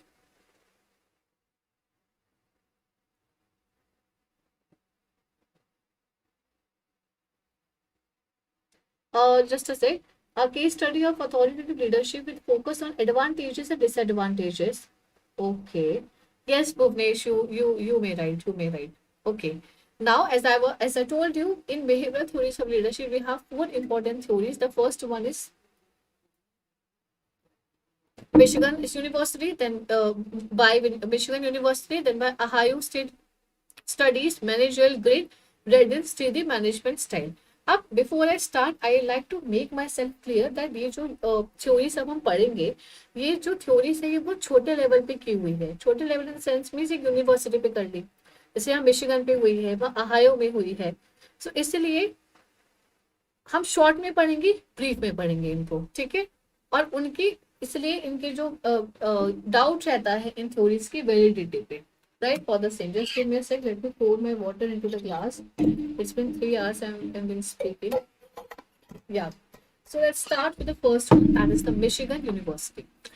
So the Michigan University, what this is saying was a well-known series of leadership studies. So basically, this is a leadership studies that commenced at the University of Michigan, and this was commenced in 1950s, right? Intending to identify the principles and types of leadership styles. Again, they're all focusing on leadership style. So again, I would like to emphasize the fact, please make sure that you understand the leadership styles in detail before you read the the rest of the chapters of leadership. And so basically, they want to find some sort of leadership style, and at the same time, which leadership style led to greater productivity, that is positive for the organization. I'm so sorry. And enhanced job satisfaction among workers. Enhanced job satisfaction.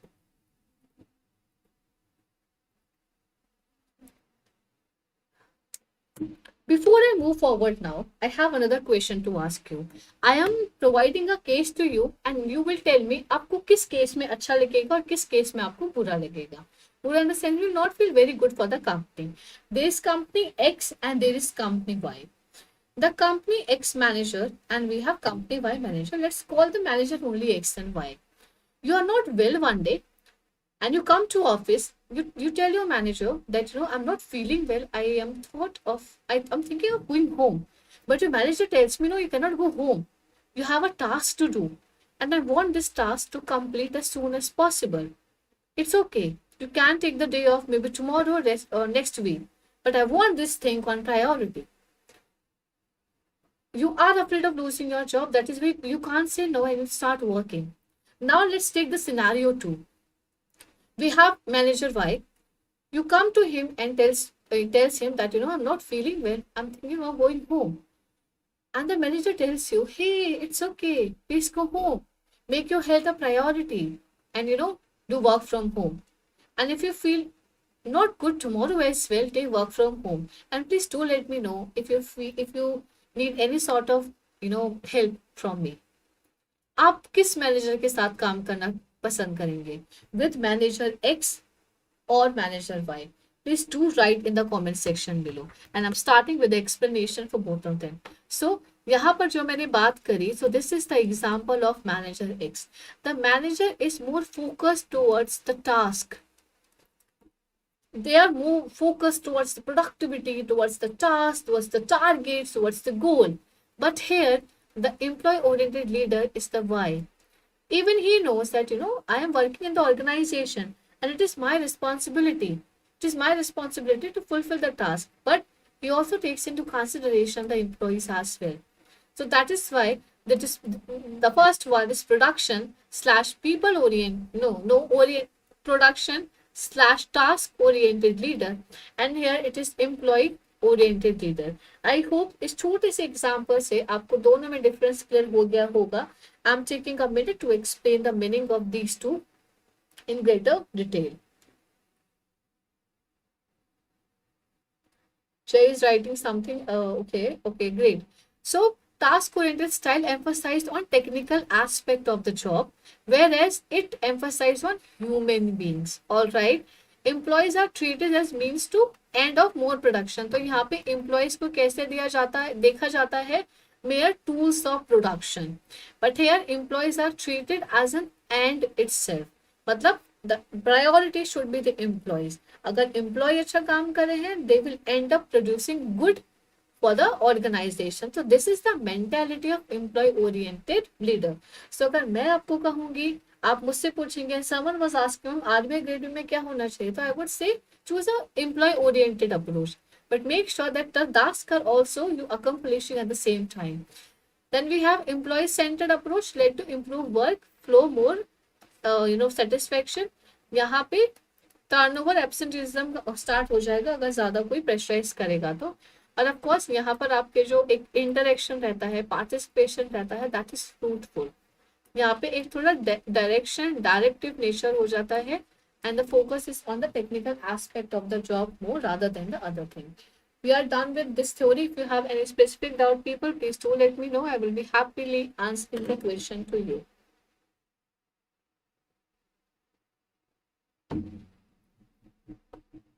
Please do let me know if you have any single doubt. Otherwise, I'll proceed with the next theory, that is the Ohio State Studies.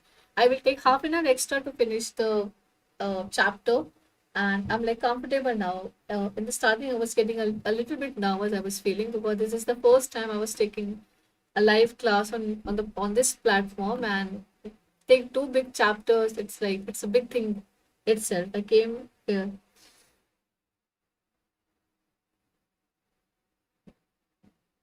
Chandan Roy. Chandan is asking if he follows me. See, okay.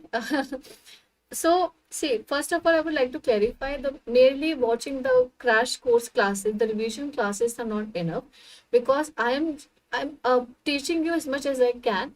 But classes में you must understand that classes में और अच्छे से interaction होता है बच्चों के साथ, and we take things very slowly. So if Chandan, you watch my all the videos classes of management, you take all the you take all the practice question जो हमने टेस्ट करे हुए हैं, रिवीजन क्लासेस जो भी हुई है, MCQ series जो हुए हैं, सारे मॉक टेस्ट जो हुए हैं, no one can stop you from achieving this dream job. Alright, so it does not matter who you follow. It is more important to maintain consistency and have, I think, the conceptual clarity. All right. Aditi, okay, you can go and come. I mean, I have a session for tomorrow as well. So if I take break for like 2-3 minutes, so मुझे कल का prepare करना है. I hope you understand, Aditi. All right, and guys, I'm seeing here because the laptop is here, so I feel like I should look in this camera. Okay, I hope you don't mind it. Okay, let's start with another theory, and the theory states Ohio State Studies. This is again one more university, and they talked about another set of styles of leadership. Let's talk about them in detail.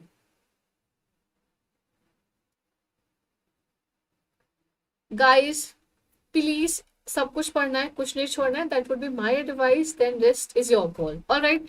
So the leadership studies initiated Ohio studies attempted to identify various dimensions of leader behavior. So again, ये वाली study भी किसके around घूमनी है? The studies are going around to the behavior of leader only. These studies narrowed the description of leader behavior into two dimensions. And what are the dimensions? Let's look at that. First dimension. So basically behaviour के लिए उन्हें दो dimensions बताइए. What are we discussing? We are discussing how the various dimensions of leaders are there, and we have two different what dimensions. So first one we have initiating structure behavior. Please do listen carefully. And then we have consideration behavior. So first let's start that. The Ohio State Leadership Studies also conducted that you are not born to become a leader.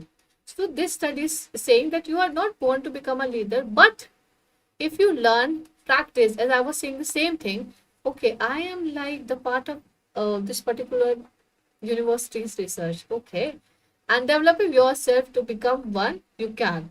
Right? I hope I made my self clear.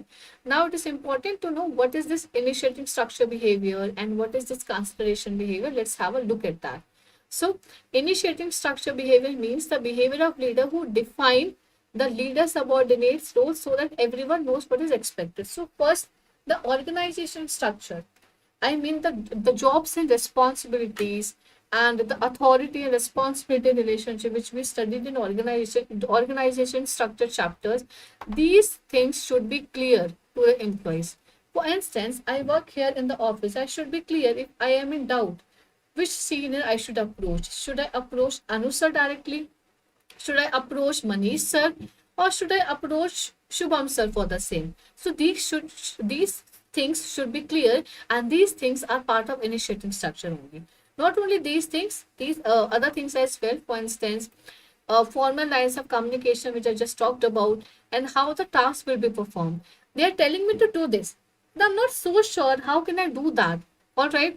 Now we have consideration behavior. So here, what the behavior of leaders who are concerned for subordinates and attempts to establish a warm, friendly, and supportive climate. So in simple sentence, this will be employee orientation.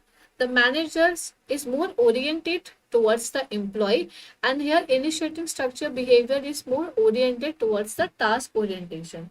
So आप देखेंगे Michigan और अहायो same ही है. Initiating structure मतलब they are more focusing on the task, whereas consideration behavior means they are more concerned towards the employee. I hope everything is clear. If you have any doubt, people, please do let me know. All right. Now, these are the some of the findings of Ohio State leadership, which I'm going to read it now for you. So, अब ये क्या कह रहे हैं? Studies suggest that leaders, effective leaders possess a strong ability to work with others and being a cohesive team that is balanced with the capability to create structure within activities. These people are saying it is important to have a structure in the organization, and only then one can able to achieve the activities or the goals of the organization successfully. If you have any doubt in this specific theory, please do let me know. Otherwise, I will proceed with the next theory, that is the managerial grid. Very, very, very, very important for the examination purpose. Never skip this theory when it comes to your phase 2 examination. Please do let me know if you have any doubt. I'm giving you a minute for the same.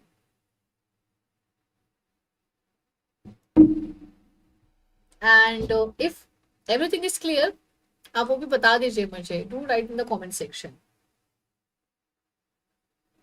What are you commenting? Are you commenting anything?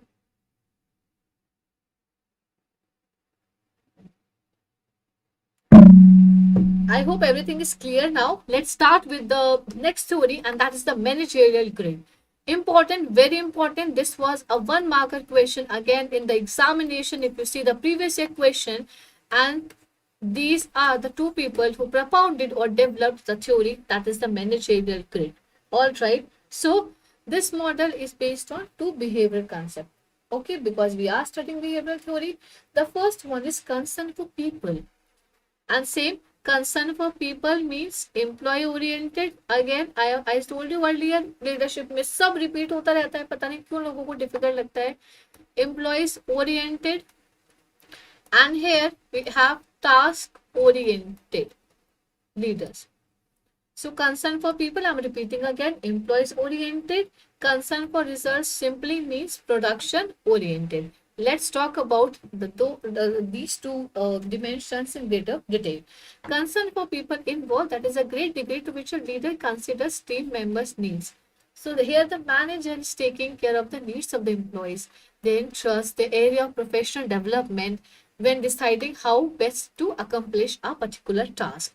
And then we have concern for results and production, that is the task or the production oriented. They are more focused towards achieving of one particular task. This is the degree to which a leader emphasizes creating concrete objectives, organizational efficiency, and high productivity. And based on these two dimensions, that is the concern for people and the concern for results and production, we have a diagram for you, and the diagram here is that. So here if you see this axis, the x-axis, let's say x-axis, and let's say it's y-axis. Here I have written concern for people, and here it is concern for production and the concern for people.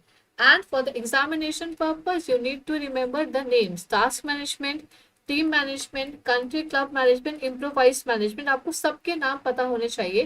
And this as well the middle of the road. ठीक है, I hope सब कुछ ठीक है. We are on the same page. Let's talk one by one. So here if you look at this person, at this leader, here he has literally zero concern for the people, and at the same time he has literally zero concern for production. So here the manager has low concern for both production and the people. ठीक है. सो एक बार मैं बता देती हूँ, these are the 5 different styles of leadership. और ये generally कहाँ होता है? Can anyone of you guess where do you see improvised management, जहाँ पे concern for people भी कम होता है and concern for प्रोडक्शन भी कम होता है. जो टिपिकल गवर्नमेंट जॉब्स जो लोग कहते हैं, typical, I am not saying all, typical government jobs होती है, वहां पे जनरली होता है कि भाई मेरी सैलरी आ रही, क्या ही करना है. सो उनको कोई कंसर्न नहीं होता है. ठीक है. Now we have another one, country club, and here is the country club. Here the manager has maximum concern for people. Here 9 denotes the later part denotes to people. Here the concern for people is very high. That is why it is saying country club. But here the manager does not take into consideration the much of production concern. Why is that so? अब हो सकता है यहाँ पर जो manager हो, अब यहाँ पर जो मैनेजर है, हमने पढ़ा कंसर्न फॉर पीपल बहुत ज्यादा हाई है and at the same time concern for production is very low. अभी किस केस में हो सकता है? For instance we can say, just hypothetical example, एक एचआर है, उसका कंसर्न है कि जो एम्प्लॉय है वो अच्छे से करे, काम हो सकता है बाद में भी हो जाएगा, right.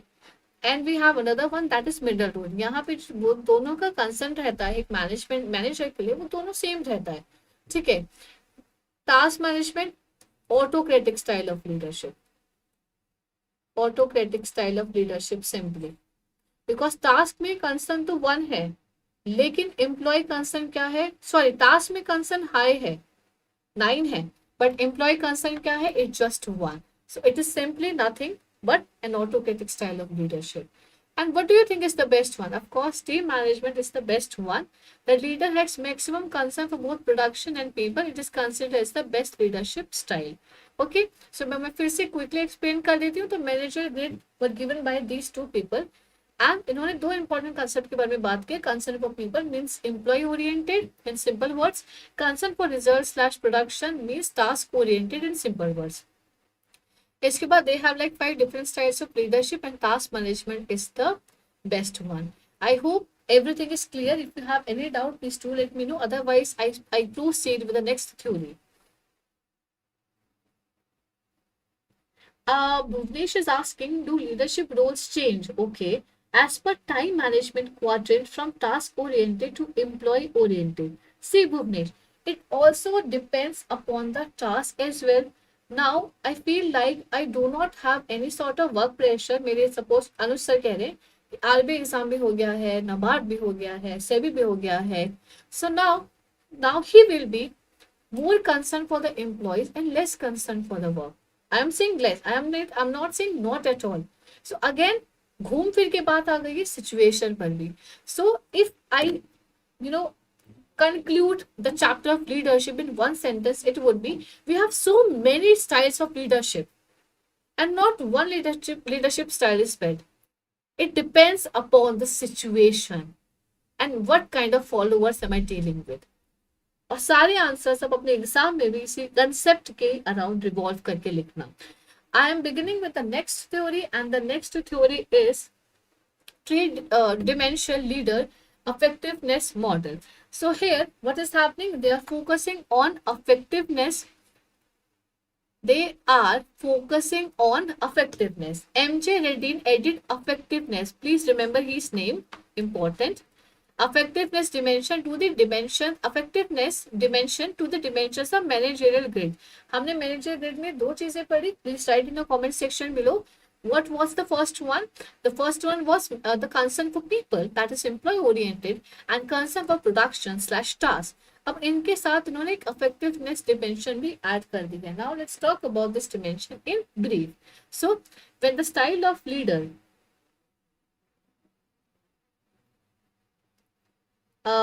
Jay, let me finish the topic first, then I'll answer your question. All right. So, when the style of leader is appropriate to a specific situation, again, as I was saying, the same thing to Bhuvnesh, that if the particular style is effective to specific situation, it is termed effective, right?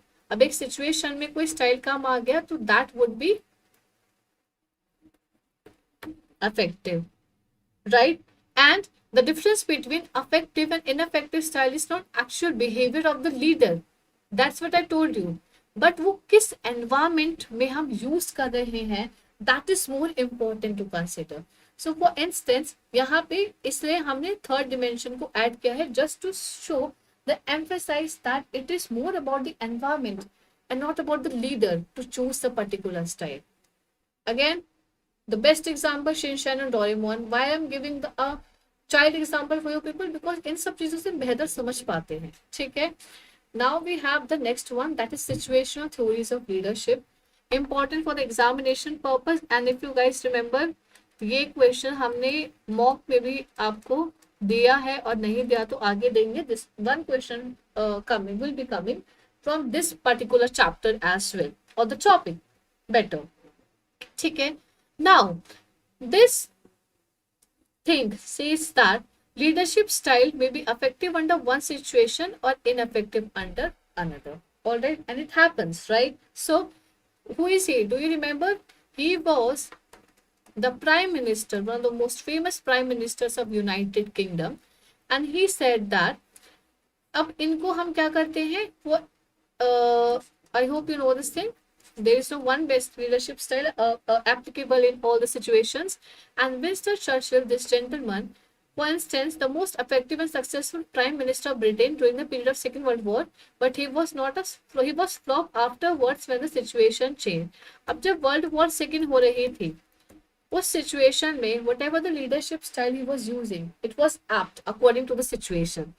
But when the Britain gets over from the war and जब पूरी situation change हो जाती है and that person was using the same style of leadership, उस समय क्या होता है, उनकी जो leadership है वो flop हो जाती है, right? So again इन्होंने situation के according नहीं किया. इसमें भी in this particular situation theories as well, we have three different theories. First we have Fiedler's contingency model, important for the examination purpose. Path goal is also important. It is moderately important. Hersin Blanchard theory of model. I am proceeding myself. First, let's take the most important theory from the situational theory, and the name of the theory is Fiedler's contingency model. So here Fiedler's contingency model state that there is no one best style of leadership, जैसे situational theory उन्होंने बोला. And please इनका पूरा नाम याद रखना, professor Fred Fiedler. I'm repeating again, the name of the theorist is the Professor Fred Fiedler.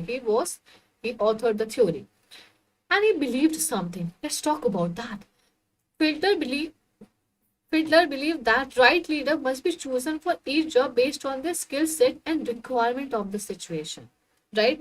अब किसी को train करना है, and these people are very naughty. These people not very skillful. और अगर मैं इस समय पे एक ऐसे आदमी को भेज दूंगी जो भी बहुत ज्यादा काम है and compose है, and he or she cannot be strict with the people, then this whole project will be failure.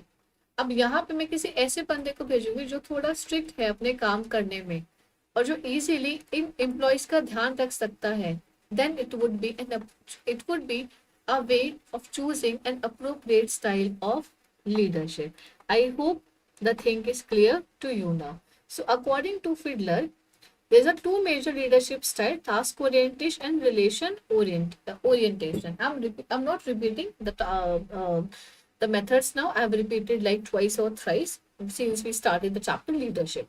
But they talked about something new, and that is more important for you and for me as well to read about. So step one is to figure out what style does leader belong to. Yes, suppose I want to be a leader and I want one situation to be handled by me. So it is important as well to figure out what my leadership style is. Score is used to identify the style of a leader, and based on a score I will choose कि हाँ भाई मैं कहाँ लायक करती हूँ या कहाँ लायक नहीं करती हूँ. अब होता क्या है, there are 16 traits. Traits are not mentioned here because it's not important for the examination purpose. So there's 16 traits, and 1, 2, 3, 4, 5, 6, 7, 8. The employees rates, for instance, Parul, intelligence or strict. ठीक है. So if someone is rating 1 here, if someone is rating you 8 here, it means you have low LPC, high LPC. Just give me a sec. Let me make a correction here. Let me draw the diagram correctly. I'll make sure I'll get a separate sheet next time so that I can write the examples there. All right. So, let me take just one sec. So, LPC stands for least preferred co-worker. Okay, so what happened? Please do listen carefully. So we have 16 personality traits with us. And for instance 1, 2, 3, 4, 5, 6, 7, 8 and 1, 2, 3, 4, 5, 6, 7, 8. If you are giving one to someone, or maybe one is given to you by someone else, it means it is a low LPC score. Of course पूरा calculate करते हैं वो. And if someone is giving you 8, it means you have high LPC score. Low LPC means that the person is task oriented. Here these people take care about the task more than the feelings of the employees. And if the people are getting better score, a high score, that means the people are relationship oriented leader.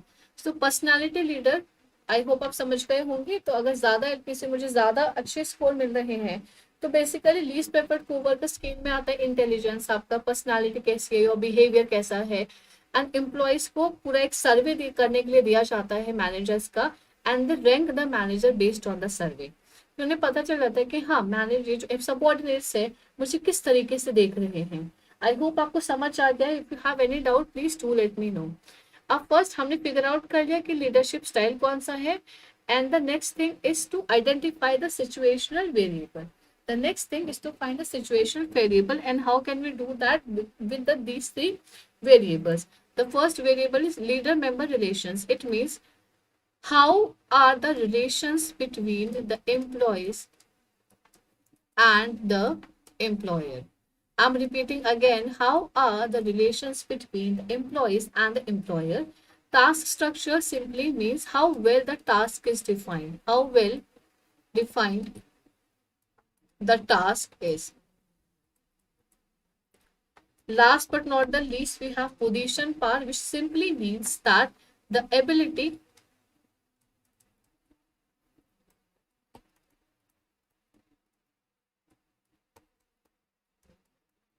to influence people. अब आप ये diagram देखिए, यहाँ पे तीन ये मैंने mention करे हुए. I have leader member relations with me, I have task structure with me, I have leader position power with me. अब एक में suppose I talk about me Parul. Parul के रिलेशंस अच्छे हैं उसके एम्प्लॉयर से, so I would rate good here. Task structure is high. It means the task is clearly defined. Parul knows what to do.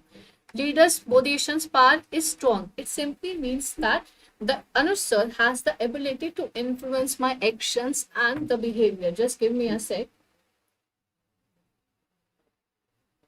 Yes, the sir has the power to influence my behavior and my actions. So everything is positive here.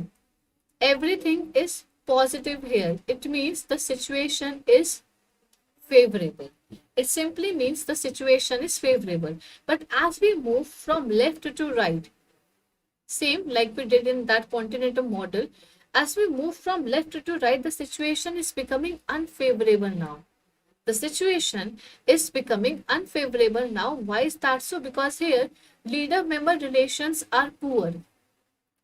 Task structure is low. It means people do not know what to do in the organization. They do not have any sort of clarity. Leaders position power is weak. So here, if मेरे relation मेरे employees के अच्छे नहीं है, मेरे को मैंने उन्हें बता नहीं रखा मेरा काम कैसा है, मैं उन्हें इन्फ्लुएंस मैंने कर पा रही हूँ, तो सिचुएशन क्या हो जाएगी, एक अनफेवरेबल सिचुएशन हो जाएगी. एंड अनफेवरेबल सिचुएशन का मतलब क्या हुआ, that the leader is being disliked by the subordinates and it has little position power and the task is unstructured. And if the situation is favorable, situation favorable होने का simply मतलब ये है कि अगर मैं कोई order देना चाहूँ, if I choose to give any orders to my subordinates, then how well they'll take those orders. I'm repeating again, how well they'll take those orders. So it means the leader good, great position power and he has or she has the ability to influence. और अगर ये order कोई देगा तो employees will not say no. All right, I hope you are clear. I am repeating again. First हमने leadership membership LPC that is least preferred coworker scale से हमने figure out किया what is the leadership style. And हमने तीन parameters देखे. Leader member relation means how well my relations are with my employees or employer. Task structure, that is whether the task is defined or not, and position power simply means how easily a leader can influence his followers. And based on that I figured out favorable and the unfavorable position. And as we are going from left to right, we can see the situation is becoming unfavorable. All right, if you have any doubt, please do let me know. And based on unfavourable favourable only, तो unfavourable का simply means होता है that he is task oriented and if he is like favorable then it is relationship oriented. And I don't think that we need any explanation for the same. All right, and last but not the next theory which we have is Hersey and Blanchard theory. And this theory states that it is also known as life cycle theory of leadership. Please exam में आता है कि ये theory कौन सी है, और descriptive में भी अगर आप लिखेंगे ना, फॉर इंस्टेंस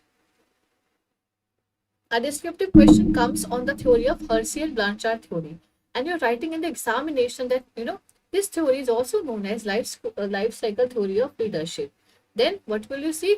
आप देखेंगे एग्जामिनर बोलेगा यार इसको तो ज्यादा एक्स्ट्रा पता है. Yes, Shay, and you can find the graph on the Google as well. I cannot show you, otherwise वो settings change हो जाएगी of my videos and everything. All right, and if you have notes and if you have a book, you can also refer that. So here It is an improvement over behavioral theory हमने पढ़ी. The life cycle theory used 3 variables to create the right leadership style in different situations. And what are these? Let us talk about that. First we have task behavior, then we have relationship behavior and the maturity level. Task behavior कैसा है? Same thing. Whether the task is structured or not. Structured means the task and the roles and the responsibilities are clearly defined. Relationship behavior means whether the manager is supportive to you or not. And maturity level of followers. क्या जो followers हैं, are they quick learner or they take time to understand something? ठीक है. So अब हम देखेंगे यहाँ पे इसको. So यहाँ पर हम देखेंगे यहाँ पे क्या हुआ, जो उनका डायरेक्टिव बिहेवियर है वो हाई होगा एंड यहाँ पे लो होगा, या सपोर्टिव बिहेवियर हाई होगा, यहाँ पे लो होगा. These are the leadership style and 4 leadership styles are available. Let's look at the styles now. So if would direct he will or she will use the manager I'm talking about telling or directing when high task or low relationship style. It means task is high but there is a low relationship style. It means there is something important task which you need to get your subordinates to do, but the relationship style, it means the relation between employer and employee is not so fruitful, effective at a very low maturity level of follower. अब यहाँ पे देखो क्या होगा. Manager selected by the model must choose a leadership style as it relates to the maturity. तो maturity अगर high है लोगों की तो उनको मिनिमल गाइडेंस चाहिए होगी. For instance if I talk about you, you are highly educated people and you are decided to prepare for this examination. It shows that your maturity level is high. It means you required minimal guidance. You required guidance, but the percentage is minimal. But if you have followers who have low level of maturity, it means strict supervision is required. And for the same as well, for instance यहाँ पे supportive behavior high है, तो ये supportive है, ये coaching है, these are the directing and these are the delegating and these are the followers. Development level कितना है, तो यहाँ पे अगर डेवलपमेंट लेवल कम है, it means the maturity level is low of the employees, then the employer will use the directing approach, because he or she, the manager, has to guide the employees how to do a particular task. Same here, the employer level, the maturity level is not so low but not so high, but at the same time it is high. I mean, the directive behavior, then I will choose to coach them. यहाँ पे supportive होगा because यहाँ पे directive behaviour क्या है, कम है, I mean the relation, and यहाँ पे सपोर्टिव बिहेवियर ज्यादा है. तो based on these things only what are we doing, we are creating these styles: telling, selling, participating and delegating. So यहाँ पे delegating, if I talk about the delegating specifically, low task, low relationship style, effective at a very high maturity level of followers. Because very high maturity है, तो what the manager will do, the manager will simply delegate the task to his subordinates. Participative when high maturity is there within the individual, but low task, high relationship style is there. ठीक है. Concern for task is little less, that is why I am saying कि ये काम आप कर लीजिए, followed by other two. I hope you are clear. If you have any doubt please do let me know. I will be happy in answering all the doubts to you. All right, we are starting with another theory, and the name of the theory is path goal theory, and followed by just 2-3 miscellaneous theory, then we will be done with the chapter. The path goal theory, please do let me know, please do write whether you are clear with the things or not. All right, my laptop shut down.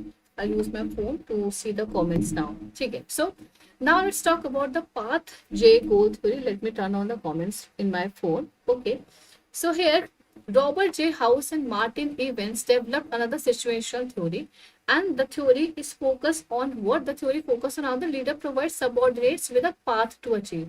So here what the leader is doing, the leader is providing the path to his or her employees. ठीक है. And कैसे, अब path में क्या होता है, इसमें again आपके डायरेक्टिव इन्वॉल्व हो गया, that employ the leader should be participative, the leader should be achievement oriented, and the leader should be supportive. Okay, and these are the explanation for the same. Just give me a sec. So first we have directive leadership. So this style is like initiating style under Ohio study. Initiating हमने कैसे पढ़ा था, Organization structure, roles roles and responsibilities should be clear, followed by other things. This style is considered effective when the task is ambiguous. Task क्या है आपका? Clear है. You know क्या करना है. I get confused maybe.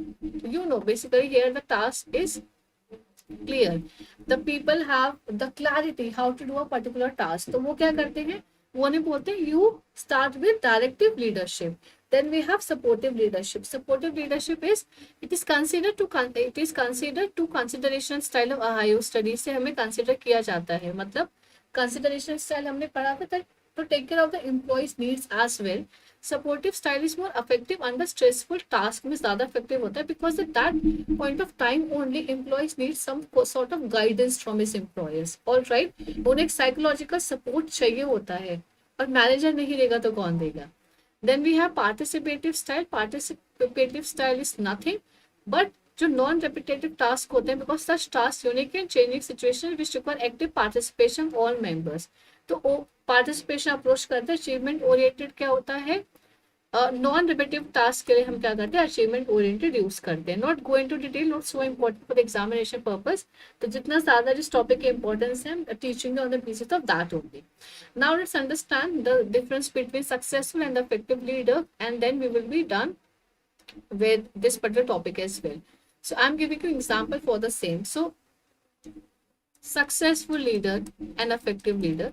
I'll ask a question from you people and आप उसका answer करेंगे and I'm 100% sure you will answer the question correctly and then I hope the topic will be clear to you. Hitler, APJ Abdul Kalam. आप मुझे ये बताइए what do you think? APJ Abdul Kalam is an effective leader or a successful leader? What do you think? I'm repeating my question again. Is APJ Abdul Kalam is an effective leader or a successful leader?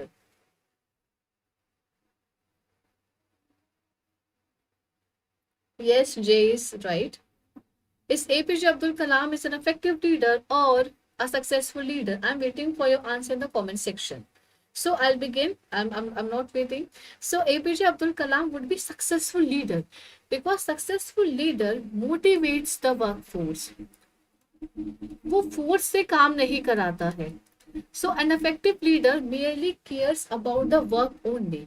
But at the same time, successful leader also makes sure that he respond to the query of the people as well. So ability to get the desired results makes the leader successful and unsuccessful. यहाँ पे हमने definition बताई है. Subordinates need to leaders position पर organizational goals में चाहते हैं इसलिए अपने पर्सनल गोल्स के लिए करता है. ऑलराइट, एंड बेसिकली ये क्लोजली सुपरवाइज करता है. ये जनरल सुपरविजन रखता है लोगों को और ये लॉन्ग टर्म में इन्फ्लुएंस रहता है, इसका शॉर्ट टर्म में इन्फ्लुएंस रहता है. ठीक है. और बेटर क्या रहता है? सक्सेसफुल और इफेक्टिव. बेटर क्या रहता है? Successful. No, APJ Abdul Kalam मतलब सक्सेसफुल लीडर वो होंगे जो एक कोर्शन यूज नहीं कर रहे. They are not forcing the employees to do the task. Right. Affective leader को सिर्फ काम से मतलब होता है कि भाई मुझे तो काम चाहिए और बाकी सब देखा जाएगा. Then we have these theories which are important for the examination purpose. Basically the difference between transactional leadership and the transformation leadership, and here it goes. So let's understand with the difference only and it will be easy. Transactional leadership is and transformation leadership. So basis क्या है? Based on exchange relationship between the leader and followers, and it is based on the values, beliefs and the needs of followers. All right. Then we have method of inspiration, rewards and recognition for good performance. और यहाँ पे क्या होते हैं? Why am I attracted to a leader? Because he has some sort of charisma, vision and energy. और मुझे लगता है कि yes, if I work with this leader तो होगा. तो basically जो transformation leadership होती है, they take everyone together. और वो साथ में मिलके काम करते हैं for a vision established by the leader. Orientation, task environment, but here goal environment. They have their eye on the main goal. They are passive and stable. They're active and dynamic. And these are some of the functions available with you. अब यहाँ पे हम बहुत brief में पढ़ रहे हैं, हमने नोट्स में मैंने बहुत अच्छे से एक्सप्लेन किया, please to read the notes after the session अगर आपने नहीं पढ़ा है तो. And these are the some of the differences. For instance motive monitors people to achieve expected result. The focus is on the achieving the result only, but here the focus is on the inspiration. Outcomes are very high. Why is that so? Because the leader has a vision, right? यहाँ पे objective figure out कर रहे हैं, task देख रहे हैं, but he is dealing with vision, he is dealing with mission as trust, and he is inspiring people, and there are lot of other things as well. All right. Now we have some miscellaneous stories of leadership which generally do not come in the examination. I'll be completely honest. So will not spend much time, but I'll make sure that I do not lose touch with the theory. So I am starting with the theory. Let's start with the last one because वो सबसे छोटी है और सबसे easy है and बहुत आसान से 10 मिनट में हो जाएगी. All right.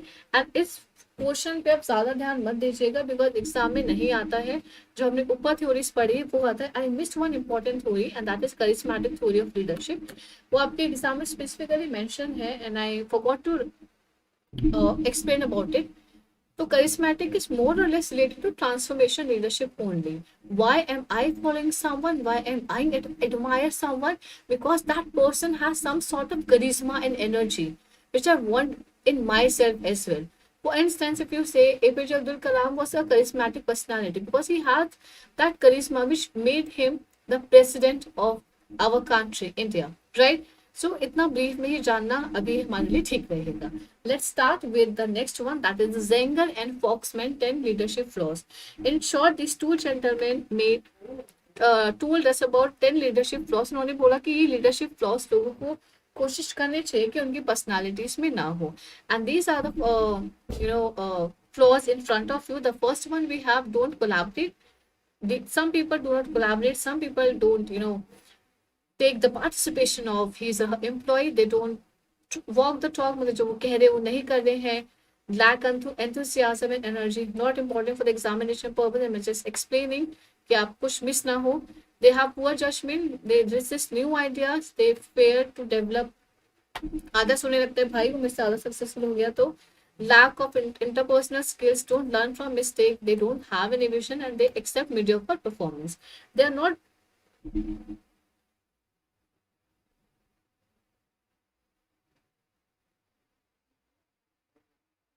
ghost writer. What are you writing? I'm not like getting your point.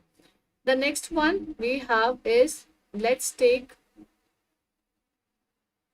just a sec. Yeah, let's take this one, the first theory, and which we have is Vroom Yeton Jago decision model. This model was given by 3 gentlemen, and these are the faces in front of you: Victor Vroom, Philip Yeton, and Arthur Jago. And what is the aim of the theory? Please study with me. So the aim is to identify the best management style that can be applied in different situations.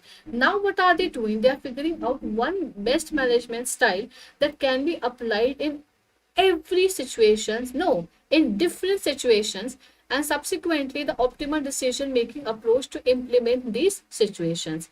And these people are saying कि जो भी decisions होता है वो इन 3 factor से affect होता है. And what are these factors? We have quality, we have team commitment, and we have time. So let's talk about the quality now. So this factor is considered with the quality of the decision. If the quality of the decision is high, then how important is to make the best choice. तो कितना उससे best choice हमें करना है.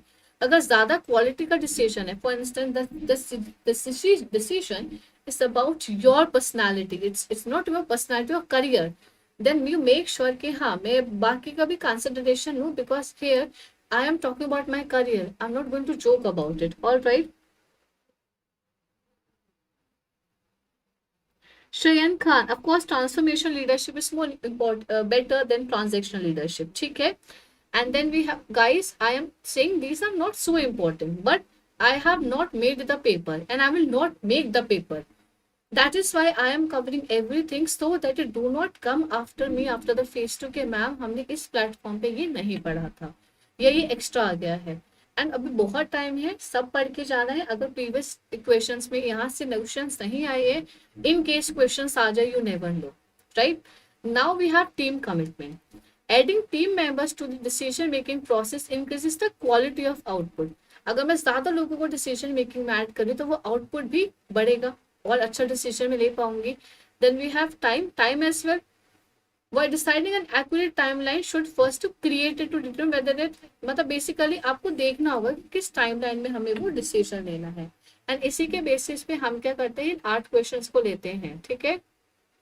So in order to determine the influence of each these groups on decision, they define the following 8 questions.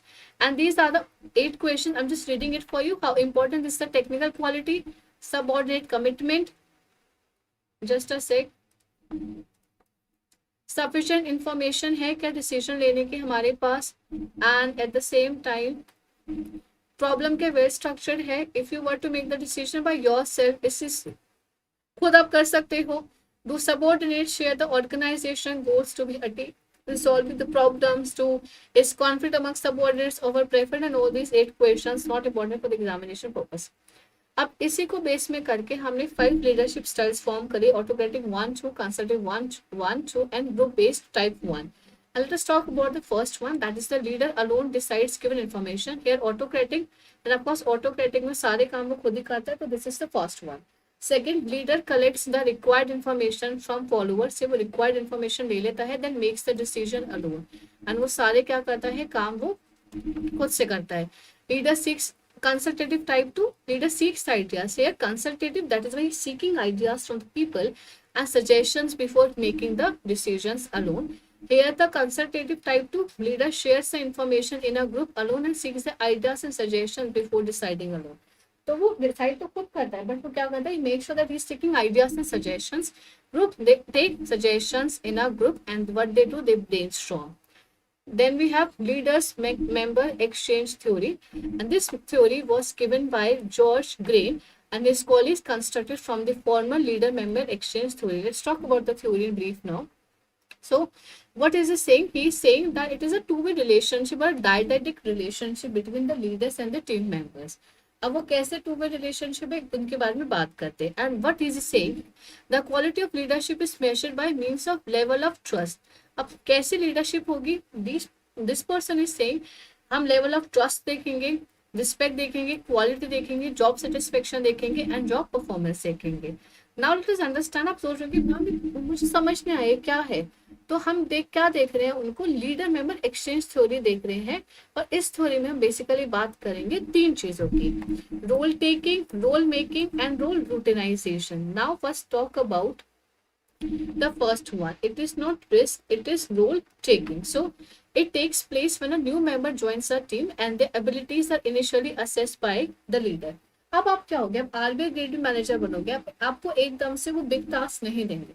Of course initially आप सबका काम same होगा, लेकिन वहां पे जो आपके सीनियर पोजीशन पे बैठे हुए हैं वो देखेंगे कि भाई ये लोग काम ठीक से कर पा रहे हैं या नहीं कर पा रहे हैं. If नहीं कर पा रहे हैं, then what are the reasons behind it? They will assess you, they will judge you, and based on your personality, based on your interest, they'll give you the work. So आपको role take मतलब आपको role मिला जा रहा है उस समय पे. It is evident now. The next one, role making. Role making, it is evidently where a role is created for the member. Building trust is also a key factor.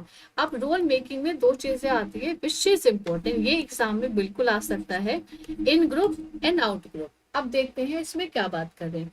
In group का मतलब होता है वो लोग organisation के जिनको members completely trust करता है. Manager trust these people completely, and these are the people only to whom managers work closely. And if I specifically talk about out group में क्या होता है, these people are not so close with the manager, and और ये manager की inner circle में नहीं आते. तो इन ग्रुप मतलब जो मैनेजर्स के आसपास इर्द गिर्द काम कर रहे हैं, they are doing something important stuff. Out group मतलब they are not so close, the manager does not show any trust to those employees, उनकी कैपेबिलिटीज पे डाउट लगता है. अब थर्ड आता है रूटिनाइजेशन. अब मैं कंपनी में आई, मैंने अपना काम देखा, फिर मैंने इन ग्रुप आउट ग्रुप में उन्होंने मुझे पार्टिसिपेट वो डाल दिया. अब रूटिनाइजेशन में क्या होता है, जो इन ग्रुप के लोग होंगे they will work hard to maintain this reputation in the company. ठीक है, but here this person out group वाले क्या करेंगे, दे विल स्ट्राइव हार्ड कि हम इन ग्रुप में शिफ्ट हो सके। तो यही है लीडर मेंबर एक्सचेंज थ्योरी, कि आप एक्सचेंज कर सकते हो अपना role. If you feel like you are in group, then maintain this consistency, and if you feel like यार मैं आउट ग्रुप में हूँ, then with your dedication and hard work आप वहां पर आ सकते हैं। Then we have the next one, that is French and Raven's 5 forms of power. अब इन्होंने 5 forms of power दिए, and these are the name. These are given by John French and Bertram Raven. And what is the aim? It attempt to determine what is it makes someone powerful in each setting. वो देखते हैं भाई लोग कितने powerful क्यों होते हैं, and based on that he forms the 5 part, and these are here. First one we have reward power, expert power, legitimate power, coercive power, and referent power. We are not going to discuss here because इसके लिए एक separate मैंने class रखी है, तो वहाँ पे हम करेंगे। मैं कर देती हूँ थोड़ा सा explain. Reward power means this results from one's personality to compensate for compliance. I'll be taking this in another chapter, और वहीं पे हम करेंगे, ठीक है। Now we have the next one. Okay.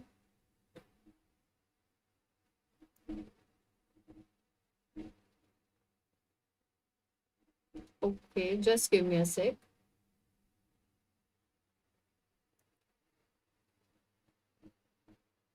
Now we have another theory, and the theory is Grace, Krauss, and Berry Boston Modern Leadership Participation Inventory. इन्होंने क्या किया, इन दो जेंटलमैन ने, by mister James and mister Berry, he gave us 5 characteristics of a good leader, and the characteristics is on your way.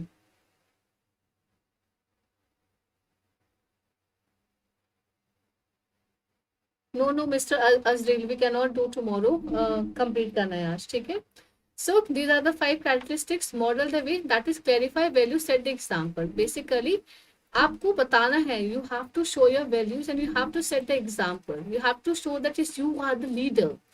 Inspired a shared vision. For instance, Anuj sir का एक shared vision है, and we all are contributing to his shared vision. So as a good leader, उन्होंने हमें बताया that this is my vision, मुझे वहाँ जाना है. And we are also making sure that yes, we are going in the same direction. Challenge the process. He keeps challenging ourselves कि yes, keep up the good work, अच्छा करो, all these things. Enable others to act. दूसरों को push करो for collaboration, for strength कि yes, we have to achieve the goal together. Then encourage the heart, recognize contribution, celebrate values and victories. This is also important. All so these are the 5 characteristics. इस ज़्यादा detail में मत पढ़ना, not important for the examination purpose. Now we have the next one, that is Honreyer and the Hackman 4 styles of management, and these are the styles in front of you. Let me see. Yeah, these are the styles in front of you. First we have dictatorial. क्या बताना है इसमें, नहीं, okay, so first please refer the timetable, Anand. Dictatorial, autocratic, democratic and laissez-faire. इन्होंने 4 leadership style दिए हैं, and these are the leadership styles in front of you. So first we have dictatorial style. So here, okay, the pursuit of this style threatens the subordinates and punishes and penalizes in case of any deviation. So ये क्या होता है, this is the case of exploitative authoritative, जो अभी हमने बात की थी, if you remember, exploitative authoritative. So these people are saying punish करते हैं, penalize करते हैं कि अगर आपने काम नहीं किया तो, नेगेटिव reinforcement यूज करके आपको indirectly motivate कर रहे हैं, but in a very bad way and in a very exploitative way. Then we have autocratic style. The this leader believes in a centralized decision making and all sort of participation is encouraged. तो यहाँ पे वो क्या करता है, participation को encourage करता है.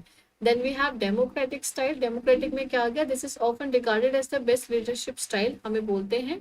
Why is that so? Because completely decision making centralize करने के बाद participation को क्या करते हैं, encourage करते हैं.